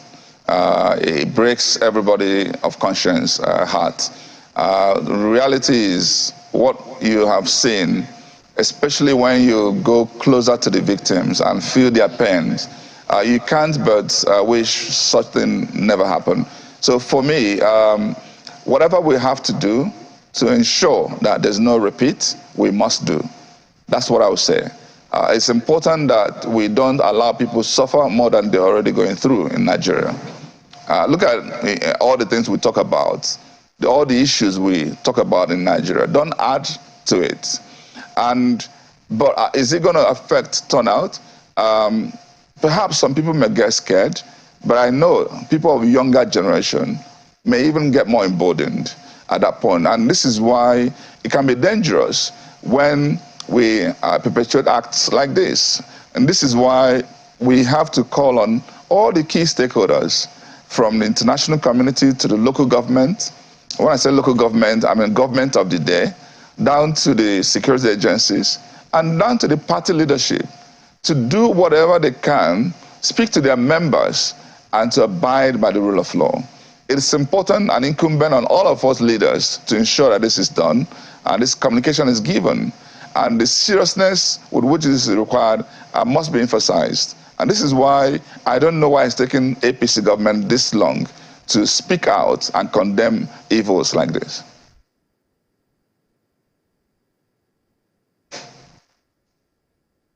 All right, so the thing about this now is election day dynamics. When you look at how the whole thing plays out, how are you approaching the fact that this will be a new experience for several voters who are going up to this time out? It will be a new experience for Labour Party. It will be a new experience for the candidates, the presidential candidate themselves. And for those who have been there before, they'll tell you, look, we know how some of these things play out. And then some will even go back to data. They say, look, we've always had young people across the country populate the voter register. But on election day, many of them don't come out. But you seem to be very optimistic that across the country, that this may be different. What informs your optimism? Because what is happening today has never happened in the history of Nigeria. We've never seen such a movement. We have never seen where somebody would, not even an Obama movement I can compare with what is happening in Nigeria, pick up a dead party, a party that got only 0.02% in the last election.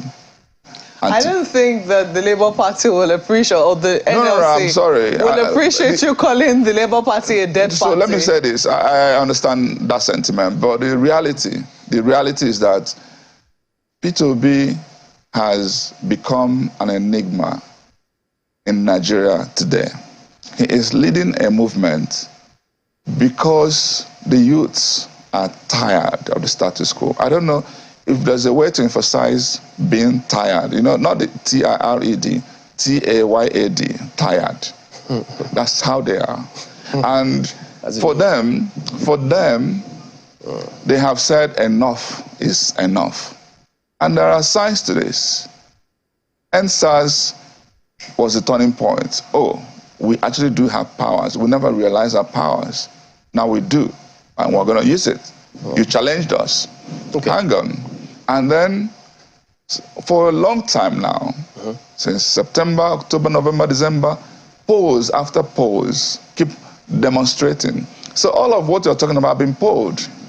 Who is going to come out? How many are going to come out? We see that about 30% of the people who are going to vote have never voted before. And not just those youths, even the older generation, people who had PVC before, that never came out. You're hearing people saying, I've never voted before, even I had PVCs before, but in this election, I'm coming out. Why do you think they're coming out? They're coming out for one person, not multiple people, one person only. All right. And so you're going to see this happen. And that's why, if you look at this election, what I'm fascinated by is that there's a lot of myths that are being destroyed, even the so-called tribal and religious myth. Today, one of the polls that came out last week showed P2B already ahead in 4 states in the southwest, where Tinubu is from: Lagos, Ogun State, Ekiti, and Oyo State. The 3 biggest. You consider that a reliable poll? Do you know what? I challenge you, Chamberlain. I challenge Channels Television. You take your crew, take Arise, take TVC. 3 of you go round those states and make your own random inquiries. One person already did that, and in Ogun State. And I'm happy to share this after this interview. You will see the results. All right, we need to go, but just quick one. What is this narrative about 2 billion naira to Can? Did it happen? Why would you ask this type of question? You should know a fake news from a distance.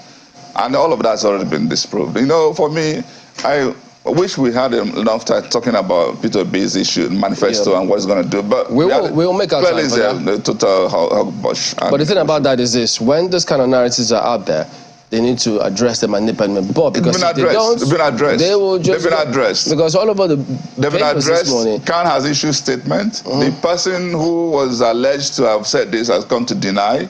They actually just did all kinds of nonsense just to portray P2B. They couldn't find any single thing to hold down P2B. All right. So they always manufacture stuff. And please do a bit of due diligence, and so that you actually help in disseminating the right information. That's why you're here. That's why we're asking you. So that let them hear directly from you, not us. We didn't say it's your party. And please, we are not in labor. APC, PDP, stop this. Stop this fake news. Well, Mr. Valentines is special advisor to P2B. Thank you for coming on. Thank you so much. Thank you. We will be back in just a moment. Stay with us.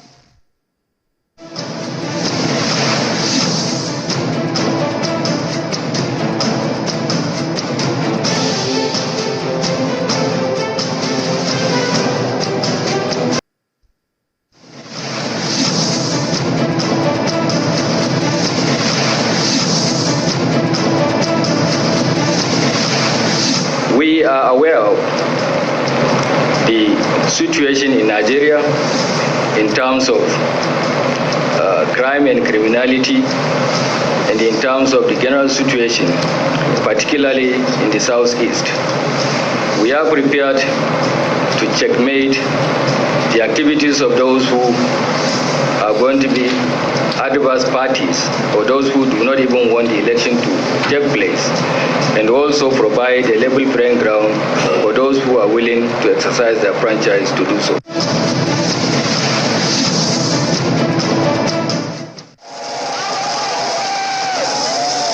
Mr. Atiku Abubakar arrives at Sam Mbakwe Airport in Owerri, the capital of Imo State, as he takes his presidential campaign to Abia State.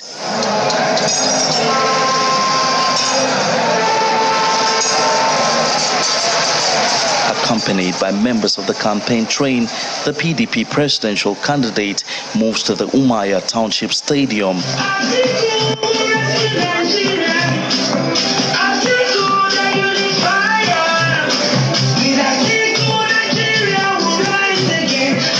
Leaders of the party in Abia State are in attendance, except Governor Kezi Ikpeazu, who is a member of the G5 governors. However, that will not be affecting the chances of the party in the state. We have done all that we need to do, and we will continue to do that. I want to tell you, Your Excellency, be rest assured that Abia State, like before, we are going to deliver. He will do that. He will give us industries. He will provide employment, he will fight insecurity, and he will protect our interests. That That is Atiku Abubakar for you. Meanwhile, the chairman of the PDP Board of Trustees discloses the promise made by Mr. Atiku Abubakar to release the leader of the indigenous people of Biafra, Nnamdi Kanu. The good news for us in the Igbo is that that within the first 100 days in office, that is going to release our son unconditionally. Our son is going to release him unconditionally, and he's a man of his words. These assurances appear to ignite some excitement in the campaign train as the national chairman of the PDP attempts to set the record straight over his comment in Kano State days ago. We want to restore the dignity of the Igbo man, and I believe that with the PDP government, which will come into place from May 29, 2023, with Atiku at the head, and myself, Senator Stephen Okowa as his vice, we will restore the dignity of the Igbo man. I want to repeat here, in Umuahia in Abia State, that the APC, called the All Progressive Congress, has brought shame to Nigeria. It is the only party that has come in and everything has deteriorated. Abia State is home to the Aba Market, a major commercial hub in Nigeria's southeast region, and Mr. Abubakar plans to tap into the resourcefulness of the people. My fellow brothers and sisters and people of Abia State, I want to appeal to you. Take this appeal to those who are not here today, that we PDP will be prepared to give Abia what Abians want. It is not an issue of ethnicity, it is not an issue of religion, but it is an issue of good governance. A minute silence is observed for the souls of 3 police officers attached to the advance team of Governor Ifeanyi Okowa, who were killed by yet-to-be-identified gunmen on Friday on their way to Abia State. Emperor Simon, Channels Television News.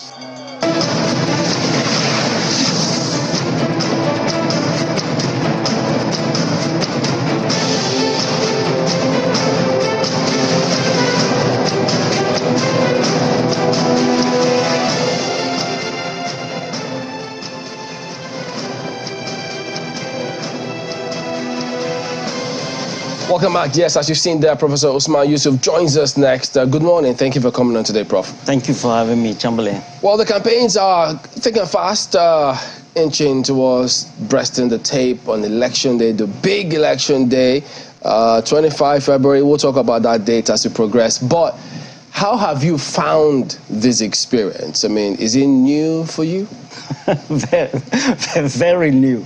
I'm from the hospital and bench research thrown into this. It's fun. Is it? It is. Because, I mean, sometimes you hear politicians say one thing, they do some other things. Professionals are afraid to get close, to engage with the politicians. It's different for you. Now, the reason, honestly, I got engaged, we all must. If we leave it to people we call politicians, nobody was born a politician. President Muhammad Buhari was a soldier, Obasanjo was a soldier. Everybody must get involved to fix this country. That and that alone is the only reason I got involved. And I encourage everybody to get involved.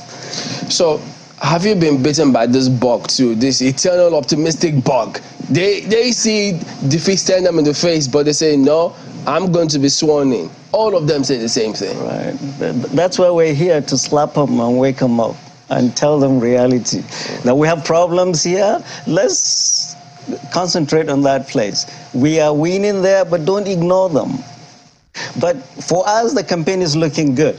How good? I mean, why do you say so? Because there are several other areas that the APC will tell you we are way stronger than the PDP, because PDP, the Labour Party, are taking a chunk of what's going on with them. They're not sure how the 5 governors may go. So all of those uncertainties, they say, appears to have chipped away at the block of that of the PDP. So where do you still get confidence from? Right. Is there a bigger confusion than we are seeing now in the APC? Right? They are blaming the government they brought in, themselves brought in. They are saying it's the fault of the government that we have fuel scarcities and this naira. Is their policy? Or it's just like in the classroom, primary school, secondary school, we raise our hands and say, two fighting. They're fighting themselves. We are organized, we are reaching our base, we are talking to people in the language they understand and telling them it will be suicidal for you to re-elect APC again. They came with 3 points: one, to control insecurity, corruption, and improve the economy. Our question to all Nigerians is, you see your life better today than it was 8 years ago? Definitely not. But that question is a question that I don't know which Nigerian can answer that question, and in a more realistic way, because almost every government that comes in, their lives have not always been better eventually. I will tell you the Nigerians that will answer that question, the ones that I know. In Katsina, where I come from, where the president comes from, before 2015, before they came, we never knew what IDPs are. When they talk about IDPs, we used to think about Northeast. Now we have a third of my state is under siege by bandits. Our capital city is filling up with IDPs. IDPs we never saw. Poverty. The National Bureau of Statistics came up with numbers. 133 million Nigerians are in multi-dimensional poverty under a government that promised us over the last 8 years that they were going to take 100 million people out of poverty over 10 years. That is 10 million per annum. So what have they been doing? Big questions. I know that after you left the NHIS, I do not know whether you were a member of the Northern Elders Forum while at the same time a member of the NHIS, but I mean, we heard you speak more on the platform of the Northern Elders Forum after you left the NHIS. There was a huge controversy, I remember, when you left, and you had to try to clear that up a bit in the media. But in the Northern Elders Forum, you started speaking up more, will I say, a little more loudly in the wake of the banditry that started to overtake certain parts of Nigeria. But some of the solutions which you proposed, however, were not, were quite controversial. It would seem that you were asking that the bandits be paid more attention to. It almost sounded like as if you were advocating for the bandits, who had wreaked havoc on the lives of many Nigerians. What precisely would you, I do not know whether the stance of the Northern Elders Forum is what the PDP is taking as how it intends to fight insecurity, especially in that area, or is your stance as a member of the Northern Elders Forum different from what the PDP is proposing to do in terms of dealing with insecurity in Northwest, especially? Very good question, Mokwe. And I don't know if Northern Elders Forum has a stand on insecurity. Every Northerner, you reach the age of 50, 55, you're automatically a member. It's up to you to be actively involved. Good. We went into the forest, I and Shegumi and the rest of the team, not at the behest of any government or any group. We did because we must. This is our place, this is our people. And I've said it again and again. These Fulani kids you see, they are our flesh and blood. Just like IPOB, unknown gunmen are Igbos. Just like Boko Haram are Kanuris. What we have realized is that we elders in all 6 geopolitical zones have lost control of our youth. And we cannot just sit down and say, oh, government, government, government. The security of this country, we all know that. I don't need to tell you, Mokwe, is the responsibility of everybody. We don't have enough boots on the ground. We've been to 8 forests in the north, 5 in the northwest, 3 in the northeast, in north central. Why?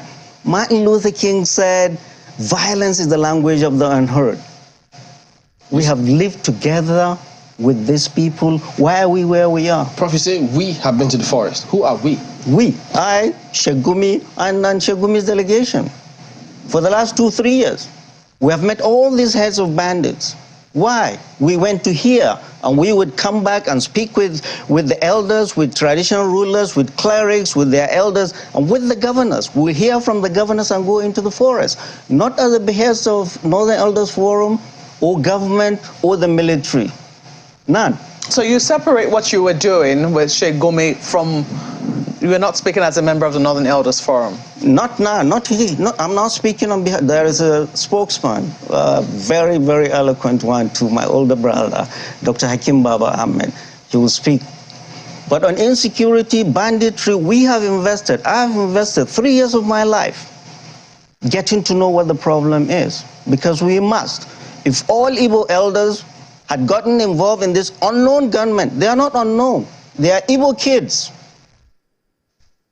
Every elder must get involved in the insecurity in his part of the country. That's the only way we can solve this problem. So what do you make? I mean, because, you know, all of this has been a little blurry ever since I think a member of that delegation, you know, I do not know. I'm still trying to recall what position he held, but he was said to be a journalist, will I say interceding also on behalf of people who were held. I do not know how much. Did you have any intercessory role when people were taken on the train tracks in the wake of the Abuja Kaduna train kidnap?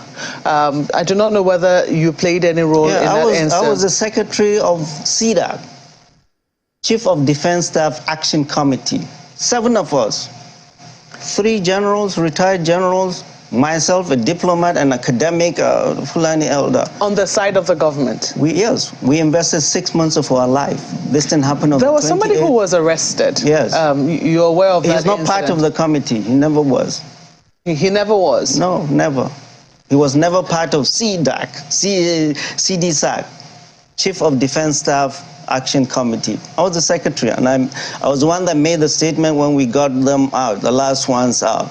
Do you think that there is, I mean, some people will say that, you know, at some point we need to have voices that are neutral, voices that are apolitical, especially if you've been in situations like that. Do you think that getting involved in partisan politics is the best way to, you know, really push this agenda which you have in terms of what you would like to see in terms of development, say, for instance, in the North? Absolutely. And the problem is our broken politics. I'm a physician. If I sit in the hospital and see only patients, it is that politician that will determine what I do in the hospital. You must get involved. Unless doctors get involved, healthcare will not improve. Unless ASU members, lecturers from the university get involved in politics, education will never change in this country. There are many ways of getting involved. Do you have to join political parties? Oh yeah, absolutely. How do you get involved? Virtual? You must get involved. But in that same Katina, what you spoke about, the president did say to the people there, look, don't disgrace my party. Vote us because we've done the best that we can. And the feedback he said they got is the people say, yes, we will vote for you. But now you say that they see something completely different. And you believe him. Let me tell you, our politics in Katina has been vibrant from the beginning, since Tele before. We are not the people that anyone will say, vote for this. If President Muhammad Buhari himself raises his hand in Katsina, we will not vote for him. People are fed up. People are tired. Did they lie to him that they will vote for him, his party? Who said, this is the crowd, hired crowd, they brought them from Kano? We saw the buses. From Kano? Absolutely. Ganduje loaded them up from Kano, and these politicians do a lot of stuff. But so don't believe the optics. The reality is on the ground. So what about the PDP? Don't they hire crowd themselves too? No, we're not crowd hirers. We're real McCoy. We're real politicians. I'm sorry I have to go back to this insecurity of a matter, because some people will say that, you know, at some point, you know, when we see insecurity on the ground and we have voices speaking up against it or looking for solutions to it, you have to ask what their interests are. Is it so that it can now become a sort of advantage for them in politics, or is it really because they're interested in helping to get solutions? Question for me? Indeed. I have no joy in joining this politics. My joy is fixing the mess APC is leaving to this country. I have seen firsthand. This is not somebody coming and telling me. A third of my state is under siege. I have never seen as much poverty as I have seen. Each time I go to Kazana, I come back, I'm heartbroken. The abandonment which you speak of, would you say that it started today? Is it something that happened under the last 7 years, or is it something that has been building up over a while and maybe got to a head in the last 7 years? Yeah, it's a broken politics. I mean, it's a broken politics. Politicians get into office not to serve, but to serve themselves and their families. We must change that paradigm, and you can only change it if you get into the trenches. And that's where we're getting into the trenches, because we see the sufferings of our people. What are the solutions which your party is proposing? Because we've seen different solutions come up. For instance, for the Almajiris, in the time of President Goodluck Jonathan, there were schools, Almajiri schools built. Today, most of those schools have been abandoned. They are not in use. A number of them now serve as IDP camps, you know, and some of them are really not in use. What exactly is the solution that your party is proposing to address the issue of insecurity, and also addressing the millions of children who are out of school who could eventually become fodder for this sort of insecurity in future? Right. So this is when we were growing up, and I grew up the same time as Nasiru El-Rufai and Sheikh Gumi. We were in Zaria together in 1976. We didn't have flyovers. Leaders of that time invested in us. That's why I'm able to come to this studio and talk to you in big English. They invested in us. These were leaders we still pray for. Leaders of today, they don't have human investment. What they invest in is flyovers and tarmac. Do not invest in people. Out of school children, 20 million out of school children. 80 million of them are up across over the Niger, us here. The Minister of Education himself, Adamu, said he's not proud of being the longest serving education minister because he's not been able to reduce that. So you have poverty, you have out of school children, you do not invest in poverty. Instead of waging war on poverty, you're buying billions of dollars worth of Tucano jet. You can never bomb grievances or poverty. Let's bring in our colleagues in Lagos. Thank you, Chamberlain. Prof, to take up from where you just stopped now, wouldn't you say that we had the solutions right in our faces, but we've just been looking at a different place? I say that in the light of the comments you made about governors. Governors have responsibilities, but it would seem like most of the time we over-focus on the presidency, the responsible, whose job is it, for instance, to ensure that primary education goes the way it ought to go, secondary education goes the way it ought to go, as opposed to the universities? Wouldn't you say, for instance, that in terms of taking children back to the schools, the governors, the state governors, 14 of them, members of your party, the PDP, have their own responsibilities? But unfortunately, it would seem that we focus more on the responsibility of the federal government as opposed to that of state governments in this regard. No, absolutely, you're right. And the most important person to a people is the governor, not the president. And what happened is that all the 36 governors, they have emasculated local governments. Local governments are the ones that build schools, they are the ones that take care of little dispensaries, primary healthcare clinics, but the local government fund is with the state governor. You go to all the 700 and something local governments, nothing to do, because the money is at the center. So if the money does not trickle in for people to do the little things, take care of the little things, nothing will happen. So local governments, they are the government closest to the people. They need to have their funding. Governors need to be able to do that. And governors need to govern with the milk of human kindness. I do not see that. I do not see that. So this is where we are today. Governors need to do better, and the president at the center needs to be able to shake them up and ask them to do the right thing. Well, it is not enough to say, oh, there is separation of power. Yeah, it would then seem that we're not even hearing the voices of your own governorship candidates making some of these comments along the line of the things that you have said. What will the governors themselves do? Or is it a global policy, a global manifesto of the PDP that the governors themselves are compelled to line up with?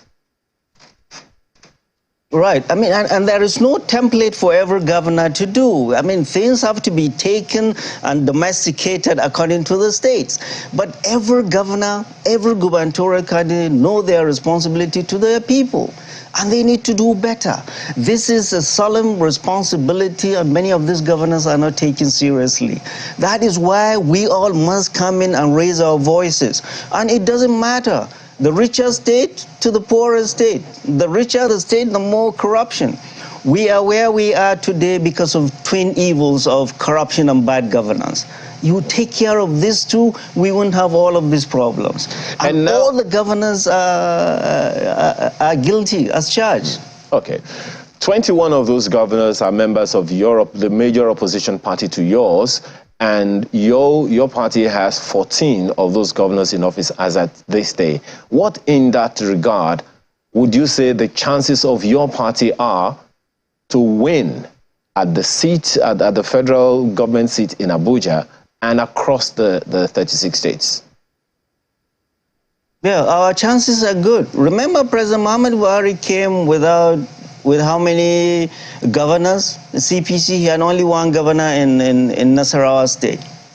The beauty of democracy is that people will make that choice. And that choice will be made on the 25th.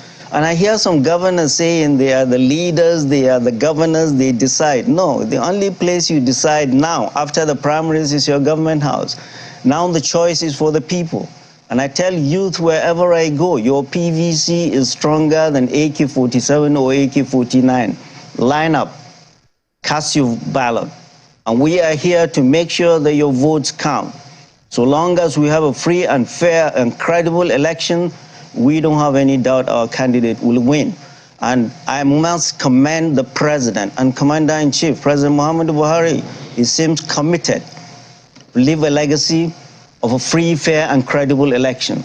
And INEC, the chairman of INEC and his staff, they're doing a great job. I've never met him or any of the staff, but it's a Herculean task, and we commend them for that, and we commend all security agencies. But I call on every Nigerian, every citizen, especially our elders, our traditional rulers and clerics, to come in and lay their authority and their voices to have a peaceful pre-election, during election, and after election. Democracy is not a do-or-die thing. You win is people's choice. You lose is a people's choice. And that day will come on the 25th. May the best man win. And that best man, in my opinion, is undoubtedly Atiku Abubakar.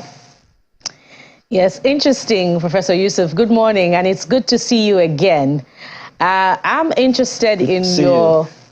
Yes, I'm interested in your new political leaning. In the outgoing administration, you served at a time as Executive Secretary of the NHIS. And one would particularly say that after your exit from the NHIS, that you spoke of the administration in glowing terms. So it's interesting to see you now, speaking for the opposition, the People's Democratic Party. First of all, what informed your affiliation with the PDP now? Would one say that it's a protest, following your the way you were removed as NHIS boss? No. I'm just exercising my right as a citizen to choose whatever party, and that's what I'm exercising. And to be honest, Bukola is, someone, for goodness sake, who in his right senses will ask to go back to APC what they've done to this country? Honestly, that's the only reason. The reason is APC is not going to be a choice for Nigerians. They have put this country in a ditch. And we are not going to the driver, the driver, they cannot just change a driver and expect that car will come out. No, we need a change. And that change is Atiku Abubakar, undoubtedly. This country is in the ICU. I'm a doctor, 41 years and counting. If a patient in the ICU, you need an experienced doctor, not a rookie. That doctor undoubtedly is Atiku Abubakar. But they'll also tell you in the ABC that, look, we've got a doctor too. He's been there in the polity and hanging around, been around, made people for a while. So he understands diagnosis, political diagnosis, and they think that he should be the one to occupy that seat. Good. And I made the diagnosis a long time ago. I said, Bola Ahmed Tinubu's politics has always been regional, especially Lagos. Why is the alpha and omega? Nobody challenges him. Yes, he's built people. He has no experience on the national front. And his inexperience is showing. In the north, he's not talking to people in the north. How so? He's subcontracting. Notice, he's subcontracting the campaign in the north to praise singers and APC governors. When he comes to the hustings, the campaign hustings, he only dances and leaves. And I've said it long time ago, I hope his campaign listened. None of the APC governors in the north has the goodwill of the people to deliver anything to him. None of them? None. None. How many are there? 14? What about the president? He's his chief campaigner. He said he will be handing over to an APC candidate. He's very optimistic about that. Yeah, he wishes, but the choice is ours. And we're not going to allow that to happen. Has he lost all his influence all of a sudden, the president? The president? His goodwill? Absolutely, and I said it. There has never been a president. I am old enough to have seen 13 administrations from that of General Yakubu go on to now. There has never been, out of that 13, an administration that came with this much goodwill, nationally and internationally. This goodwill has been squandered over the last 8 years. Squandered. Over the last 8 years. Not listening to people, arrogance of power, this messianic complex, and intellectual laziness. Not engaging with people, not listening to our problems. So how can we, this is the power of the electorate now that we are going to exercise. That the power of the electorate is our PVC, and we are going to change. This is what democracy offers us, that no other form of government offers us. And the president knows that. And he's a decent enough a human being to realize, even if it is his only son, contests and loses election, he will not do anything compared to all the other previous presidents. It will be an interesting one as it plays out, because, well, we don't know how this things will play out. But Prof and all the other party members always say that their candidates will breast the tape. So I guess we'll wait and see, because if they all will breast the tape, whose event are you going to attend? Well, Prof, thank you for coming on, and we wish you all the best. Thank you. All right. Thank you very much. We'll be back in just a moment. We'll look at some parts of the law for you. We'll tell you why when we return. Stay with us.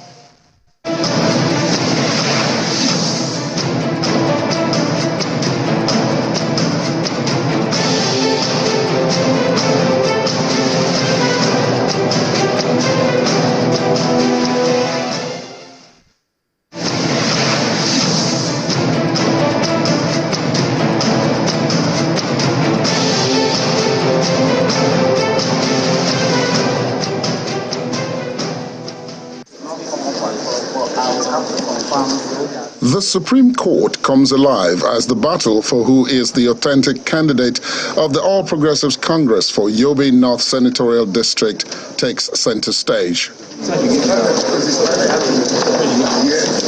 The courtroom has supporters from both sides and lawyers as the five-man panel of justices delivers judgment on the suit, which determines the fate of the President of the Senate, Ahmed Lawan.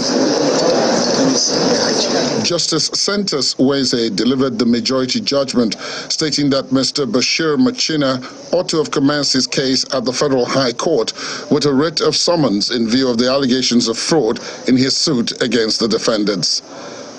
The justices say that the decisions of the Federal High Court in Yobe and the Court of Appeal in Abuja were perverse and must be set aside. However, two other members of the panel, Justice Adamu Jaro and Justice Emmanuel Agim, disagreed with the majority judgment. They held that the lower courts were correct in their findings and declared Mr. Machina as APC's senatorial candidate for the Yobe North Senatorial District. While reading his dissenting view, Justice Agim says APC's primary election held on June the 9th, 2022, which produced Mr. Ahmed Lawan, was an illegal contraption and a ruse, as it was not monitored by INEC. He notes that Mr. Lawan's withdrawal from the Yobe North Senatorial District race on May the 12th, 2022, to vie for the APC presidential ticket automatically disqualified him from the National Assembly election. The two justices held that Mr. Machina was lawfully nominated because the primary election of May 28, 2022, which produced him, was lawfully conducted in line with the provisions of the law. The minority decision says the conduct of another primary on June the 9th, 2022, where Mr. Lawan emerged, is in breach of Section 84, subsection 5 of the Electoral Act, as the APC never cancelled the one held on May the 28th before organizing another one. They therefore dismissed the appeal by the APC for being incompetent and unmeritorious. The President of the Senate had sought to clinch the APC ticket for re-election to the Senate after his failed attempt at the party's presidential ticket last year. However, the lower courts affirmed Mr. Machina as the party's valid candidate for the Yobe North Senatorial District. Mr. Lawan had initially decided not to pursue the case, but the APC took on the case, insisting that he was the authentic senatorial candidate of the party. This victory is for all of us involved. I am the symbol, but the victory is for our party, the APC, and for democracy. Mr. Machina and his lawyers declined to speak on the judgment.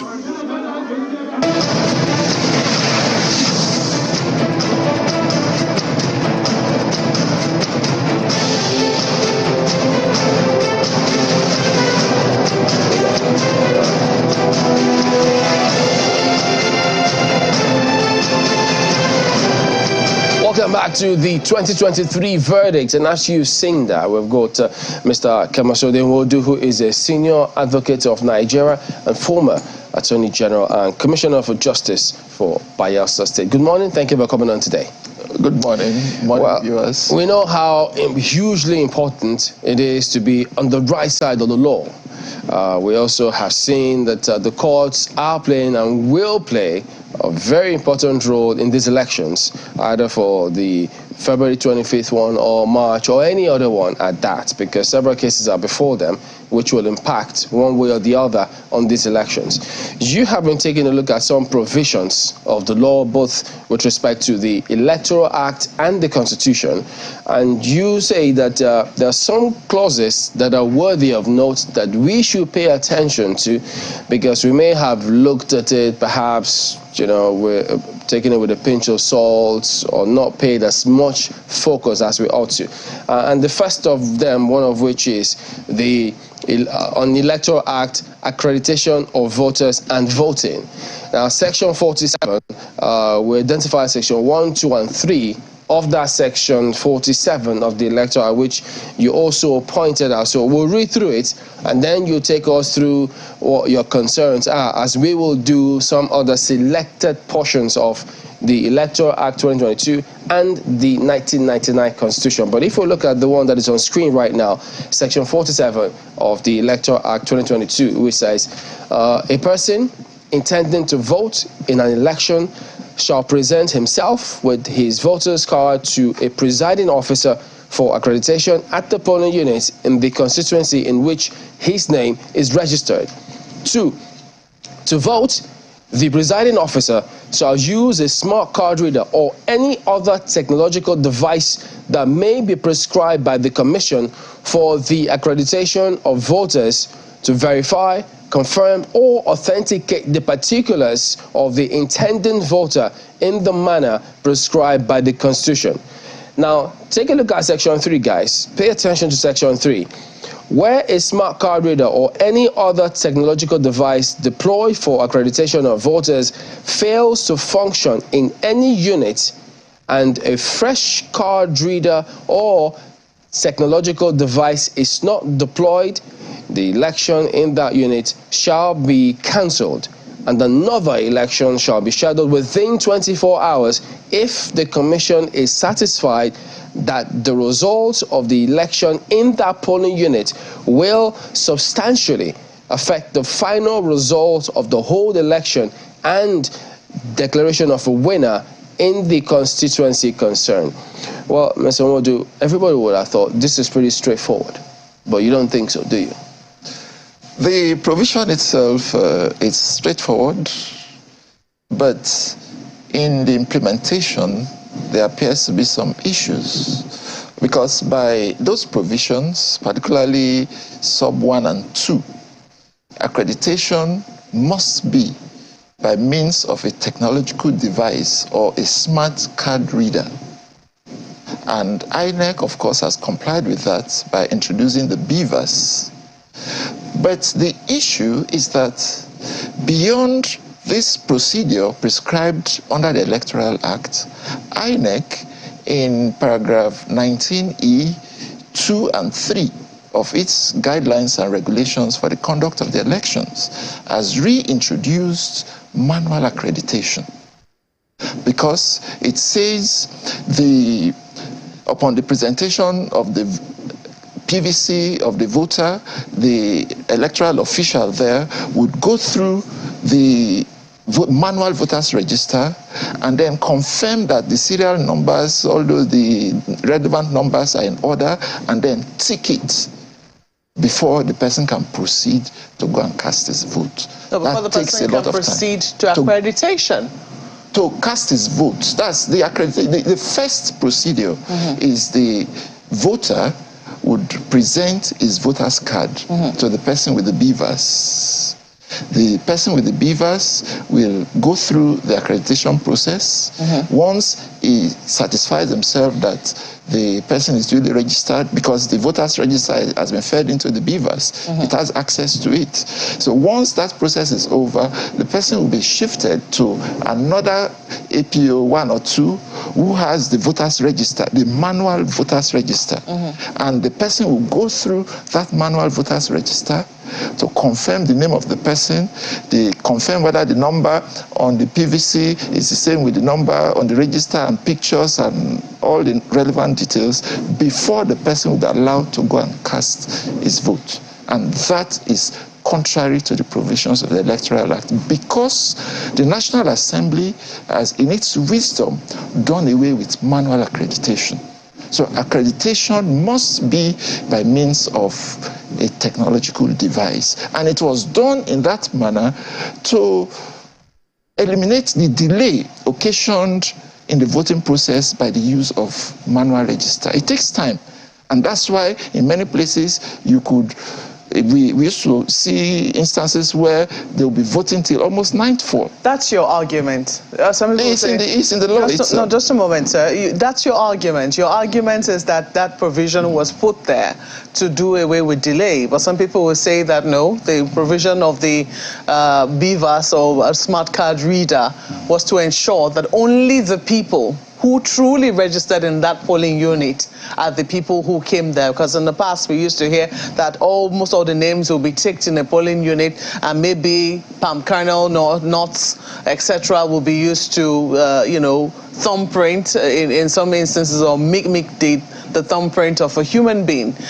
So if INEC is following the Electoral Act by using the BVAS to accredit, or we've been told it's the BVAS this time around, to accredit, that is part of their procedure. That's in their guidelines. Don't you just think that if they're taking off the name off the voter register, that's like how will I put it now, more of an administrative procedure, so that perhaps that same person doesn't come back again and say, oh, I have been accredited before now. The BVAS, we're not certain, has a way of ticking to be sure that somebody who voted before doesn't come back and vote again. So isn't that a way of making sure that whoever it is that has been ticked off that register doesn't come back again, present himself again and say, or herself, as the case might be, and say, oh, I'm Julie, I'm a voter, I want to be accredited once again, and vote? Isn't that more of an administrative procedure? Not necessarily. because that was the procedure we had before, and the National Assembly clearly departed from it. Because imagine a situation where voting goes on till it's in the night, the security challenges. But with the beavers, it does away with all those problems. It doesn't take time to vote, and with the beavers, voting would take place within the specified time.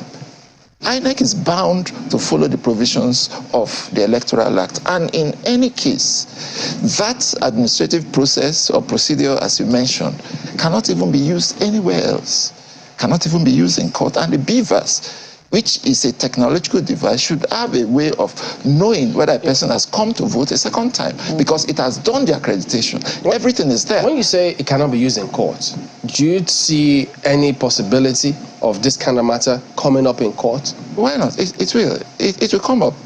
On what possible ground? Somebody may even argue, because INEC has stated that the hard copy of voters register should be used. Somebody can argue in court that the voters register should still be produced in court. Before now, before the introduction of the beavers, if you are challenging election on basis of accreditation, over voting, so many grounds, you must tender the hard copy of the voters register.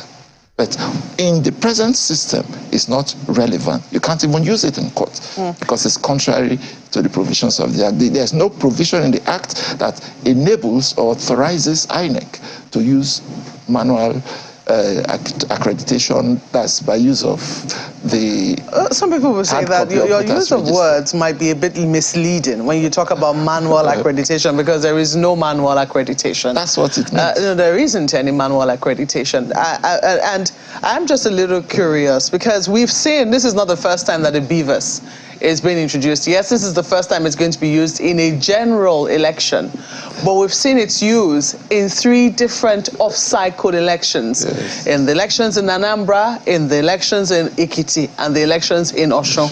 And there has been no question from any of the political parties about this issue which you're raising about manual accreditation. There has been no issue. So from where is this coming from, sir? We're lawyers. And a lawyer can look at a particular law and see what others are not seeing. Some may see it and may not raise it, but this is critical, because apart from any other thing, it costs a lot of money to print that manual, the hard copy of the voters register.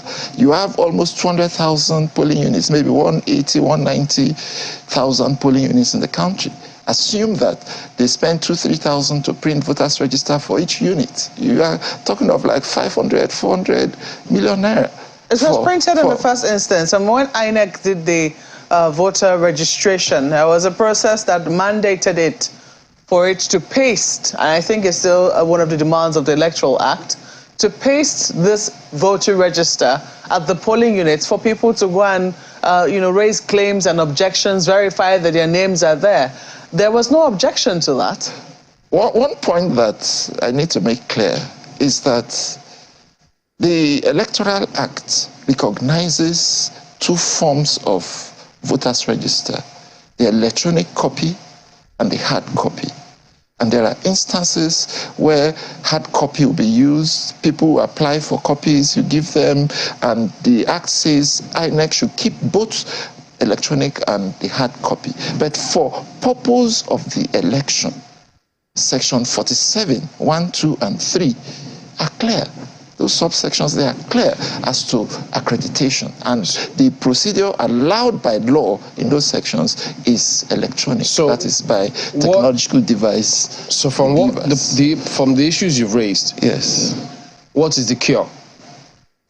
The cure is that it should be abandoned. The paragraphs 19E, 2, and 3 of the INEC regulations are unlawful. They are illegal. They are contrary to the provisions of Section 47 of the Electoral Act. How is this going to affect the elections? Nothing. If they abandon it or not? No.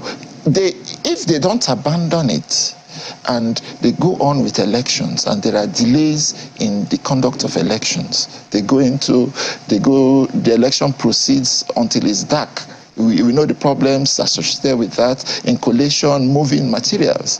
But if they stick to what the law has prescribed, has provided, election will finish at 2:30. They've conclude the vote, the counting, and they go for the collation. Let's look at another section here, section 73, which has got to do with forms for use at accreditation. 173.1 says, the forms to be used for the conduct of elections under this act shall be determined by the Commission. 2. An election conducted at the polling unit without the prior recording in the forms prescribed by the Commission of the quantity, serial numbers, and other particulars of result sheets, ballot papers, and other sensitive electoral materials made available by the Commission for the conduct of the election shall be invalid. What can the consequence of this be? It's a new provision in our electoral jurisprudence, and is very important because an election in a polling unit can be challenged on this basis, because it says if the relevant details, particulars of the sensitive electoral materials are not recorded in the prescribed form prior to the election in that polling unit is invalid, which means INEC must ensure that it complies with that provision. And I've gone through the INEC guidelines and regulations a couple of times, and I do not think that sufficient attention has been paid to this provision of section 73.2, that is in terms of the implementation. Because of its importance, I think that that form ought also first to be signed by the polling agents, like they sign the result sheets, and uploaded. Because in my opinion, even at collation, there cannot be, collation cannot commence without the collation officer seeing that form. Because the law says that the election in the polling unit is invalid if the details are not recorded in the form. So the first duty of a collation officer is to call for that form. Where electoral materials distributed, yes. Where is the evidence? Did you record it in the form before the conduct of the election? Yes, I want to see the form. That is the beginning. He sees the form. Okay, so where are the results? You bring the results. And I'm taking it even a step further, which is that, let's take a scenario in a collation, maybe ward collation center, and a polling agent of a party says in one particular unit or in several units, that form was not used. And the collation officer refuses to produce it, or for one reason or the other, the form is not there. The party that polling agent is representing can, in an election tribunal, raise that point. If INEC later in the course of proceedings in the election tribunal produces that form, I'm sorry, I'm yet to really understand what the issue is. Can I just read it again? I think is section 73 sub 2. Yes. It says an election conducted at a polling unit without the prior recording in the forms prescribed by the Commission of the quantity, serial numbers, and other particulars of result sheets, ballot papers, and other sensitive electoral materials made available by the Commission for the conduct of the election shall be invalid. Yes. It's talking about, okay, without prior recording in the forms prescribed by the Commission. Yes. What exactly is the problem with this one? Is there a problem here? There's no problem with it. I'm explaining the purport and importance of that procedure in the electoral process. But assuming they don't even comply with this, would it be sufficient to invalidate any election if they say, well, there was substantial compliance? The Electoral Act is very clear. The provision you read says the election will be invalid. Wow. It says it will be invalid. All right. So, and that's why I was explaining before. Maybe for the election in that polling unit? Yes, polling unit. Of course. Polling unit. It's polling unit. It's not the overall election. The election in the polling unit. And if it happens in more than one polling unit, the same if it happens anywhere, in all the polling units, the election is not ongoing. Okay, let's go to Lagos. Thank you, Chamberlain. Mr. Ward, I'm trying to understand, the consequence that you're bringing out also from Section 47 of the Electoral Act, but if you could articulate that, after you also answered this, from this one, Section 73, if we could tie it to other concerns expressed about the presence still of the human element in the conduct of the electoral process in its entirety.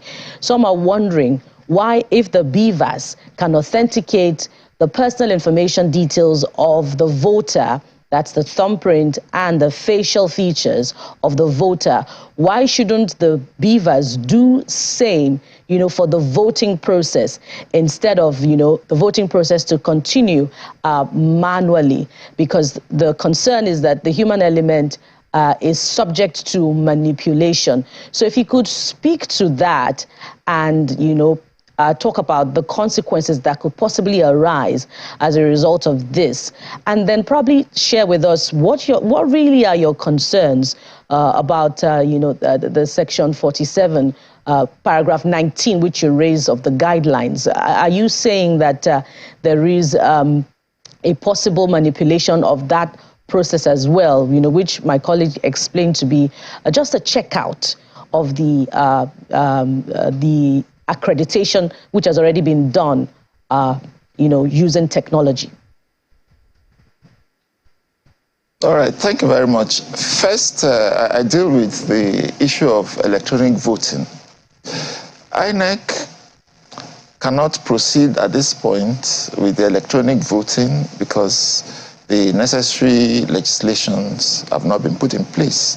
But an aspect of it, which has to do with accreditation, has been dealt with by the use of the beavers, or, as the Act says, other technological device. So that aspect has been dealt with. Then, back to Section 47, 1, 2, and 3. That is the accreditation process. The point I'm making is that INEC is an agency of the federal government and is bound by law to obey provisions of the Electoral Act. So if the Electoral Act has said this is what must be done, that is, accreditation must be by the use of a smart card reader or a technological device which INEC has brought, that is beavers, so be it. They are bound by it. They cannot, based on their own discretion, add something which the law has abolished. The law has abolished manual accreditation, and which is the use of the hard copy of the voters register. You look at it, you take the time it takes, it wastes a lot of time and it's expensive. That has been done away with. Have I answered? Is there any one I omitted to answer? Well, if there is anything else, I'm pretty sure we're going to come to it. But let me quickly take you up on something a little different. And it's Section 65 of the Electoral Act of 2022. I'm just afraid that there might be some confusion about that. Look at it says the decision of the returning officer shall be the final. The decision of the returning officer shall be final on any question arising from or relating to unmarked ballot paper, rejected ballot paper, and declaration of scores of candidates and the return of a candidate, provided that the Commission shall have the power within 7 days to review the declaration and return where the Commission determines that the said declaration and return was not made voluntarily or was made contrary to the provisions of the law, regulations, and guidelines and manual for the election. Don't you see a possibility of some form of confusion that could arise? Because on the one hand, a declaration has been made, and then INEC could come back 7 days after to say, sorry, we made an error. And then the whole thing makes a completely different declaration based on that review. Yes, there's no foolproof system, but that section was introduced because of allegations before now that some returning officers were forced, put under duress at gunpoint to make declarations of results. So that's why that provision was inserted. It cannot be foolproof, but it's designed to address issues like that. I don't understand. So what happens if there is contestation of that same review of INEC? Yes, you go to tribunal. That is, INEC, the provision has given INEC the authority to re-examine the entire situation. Maybe people will make presentation, they will say the returning officer was compelled at gunpoint, INEC will call for evidence and maybe documentary, any evidence that will be available to it, and then it will make a determination which will either confirm the declaration made by the returning officer, or it could make any other declaration. And once that declaration of result is made, that becomes the result of the election, which could be challenged in an election tribunal by any candidate that is not satisfied with the decision of INEC on the matter. Is clear? Well, I believe it's clear for Ayo. Mr. Wodu, let's go to section 134. It'll be interesting to know your thoughts there.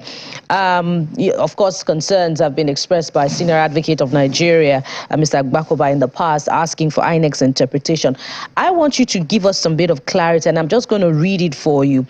Section 134, subsection 2A says, a candidate for an election to the office of president shall be deemed to have been duly elected where there being more than 2 candidates for the election. A, he has the highest number of votes cast at the election, and B, he has not less than 1/4 of the votes cast at the election, each of at least 2/3 in all the states in the federation and the federal capital territory. Is this the same as having scored 2/3 majority in 25% rather in 24 states? Is it the same? Okay, first I must say that the provisions of section 134, particularly 2, 3, 4, are not very clear.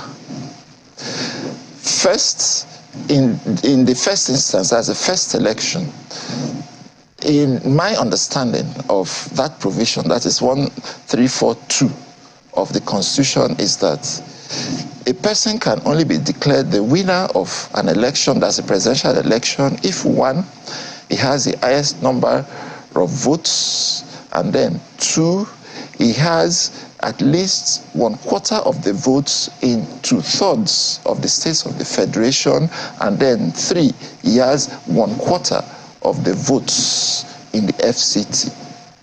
All these 3 conditions must be met.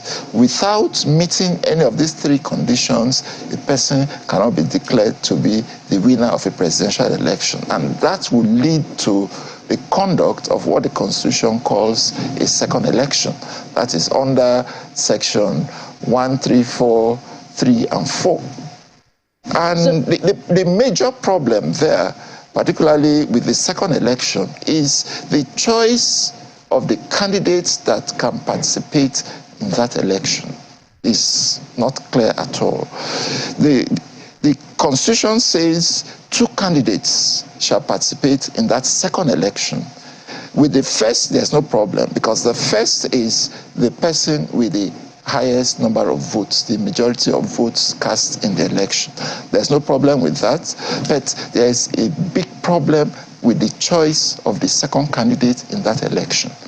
The section says the second candidate shall be the person with the majority of votes in the highest number of states in the federation.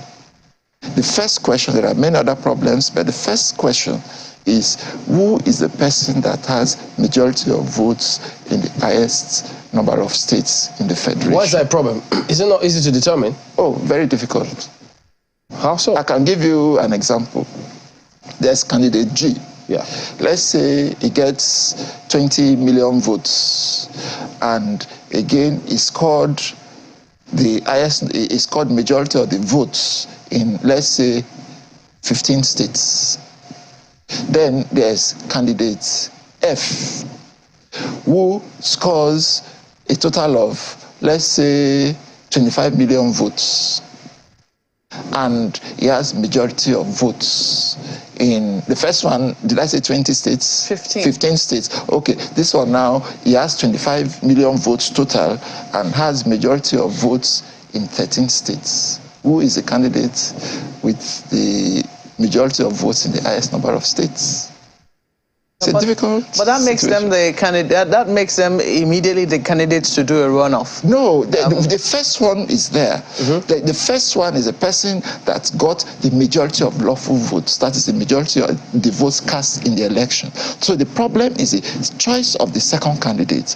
And from the example I gave, it is the man with less votes, less overall votes, who had 20 million votes, but with majority of votes in 15 states. That will be the second candidate. But some people will say that maybe the problems should present themselves first. I'm interested in a reading of 2 subsection B. There's still another part of it, which I will paragraph continue. B, yes, which says after talking about how he must have the highest number of votes, I don't know why the Electoral Act, the Constitution, always uses, beg your pardon, the Constitution always uses he has the highest, maybe they already know that they're going to be men. He says he has the highest number of votes. When they say he, it means both. Both, okay.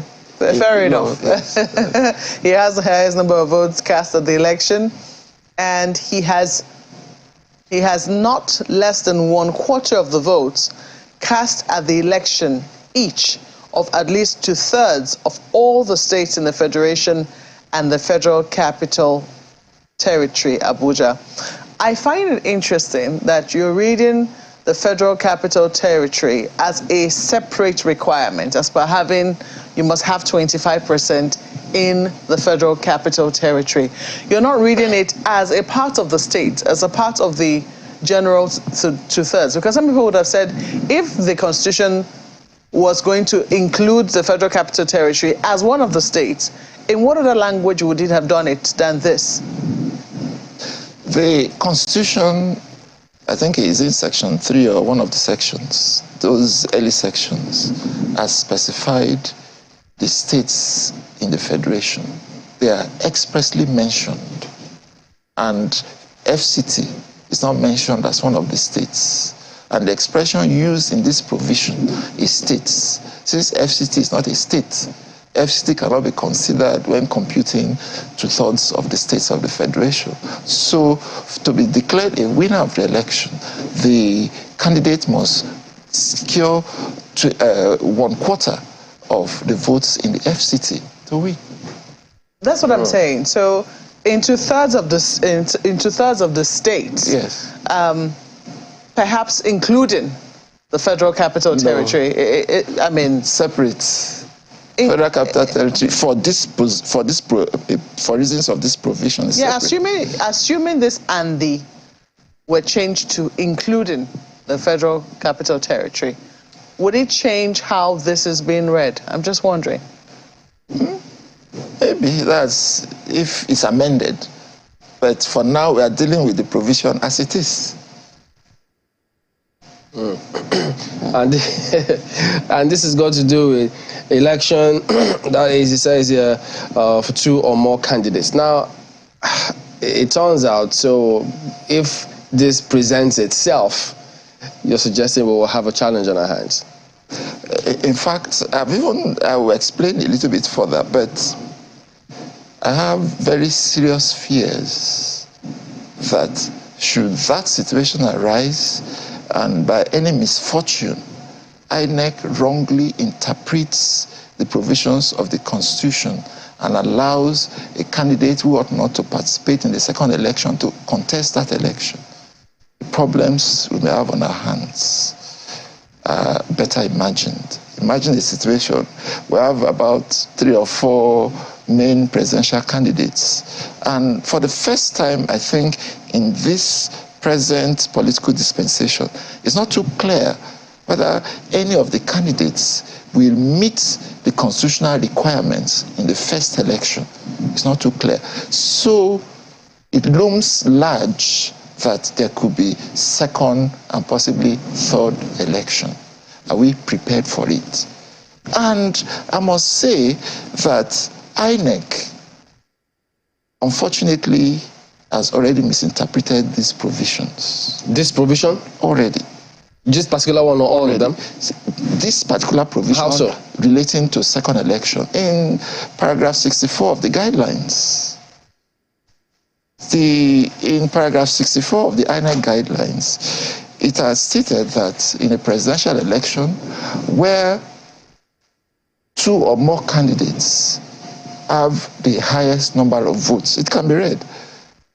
INEC, the electoral commissioner, the Federal Electoral Commissioner shall not declare any of the candidates as the winner, but instead will conduct a rerun election, which it calls a rerun election, at a time to be specified by INEC. That is contrary to the provisions of the Constitution, 134, particularly 3 and 4, because those provisions have specified when the second and third elections can be conducted, and the situation envisaged by INEC in paragraph 64 of its guidelines is but INEC will still decide the date. I mean, INEC will still, it will follow the... Not just the dates, the circumstances. There should be a time frame, but the particular date, it is INEC that will select it, isn't that correct? Yes, there's a time frame and INEC will select it. But it's not just about the time frame. The circumstances surrounding that. Yes, under which a second election can be conducted. And indeed, I would call for an urgent amendment of the provisions of this section, section 134 of the Constitution. So time there you go. is short, but they need to deal with it, because the problems that could arise from it, I better imagine, they could be very serious. All right, we do thank you very much indeed. Of gunpowder. Mr. Kemaso Dewogu is a senior advocate of Nigeria, former Attorney General and Commissioner for Justice for Bayelsa State. Thank you for your time here today. So those are some of the sections he considers worthy of note for also, but we may take a comment or two from you out there. But this first tweet comes through from Taiwo Olokbade, who is equally concerned about these elections, because he said he hopes that these elections will hold, given the cash crunch, the naira challenge, the cash swap, and all of these challenges that are staring us in the face, and hoping there will be a violence-free elections. Thank you, Taiwo, for your comments. Well, Festus Akimboyewa says, while political violence is condemnable, the candidates must not create tension by their actions. INEC, security agencies, and voters must live up to their responsibilities during and after the 2023 election so we can have a peaceful and credible elections. Hashtag 2023 verdict. Well, Olagunju Oladele says political tolerance should be encouraged. Elections come and go, and so do politicians. No political party has a monopoly on violence. Extremism is dangerous, irrespective of which end of the political spectrum we believe to be best. The country belongs to us all. Law for Cross says what INEC requires and expects from all stakeholders and all well-meaning Nigerians is tacit support for all of its guidelines and activities to ensure peaceful and credible polls. Let political office seekers and their vociferous supporters shun desperation. Well, you may even be taciturn about your tacit support. Nothing wrong with that, but who knows? That is the show today. We do thank you all for your comments and for watching, excuse me, as well. Just losing my voice here. Well, we'll see you tomorrow. I'm Train Bell. Goodbye. That voice goes nowhere. We'll be giving him some hot tea right after the program. Thank you so much for watching. I'm Maokbe Ogunyusi, wishing you a very productive week. Indeed, from this side of the divide, we thank you for sharing your morning with us. We'll be back again tomorrow and throughout the week. I am Bukola Samuel Wemimo. If you do not know your polling unit this week, begin the search. It's not so difficult. I'm Aya Makinde. Have a wonderful rest of your day.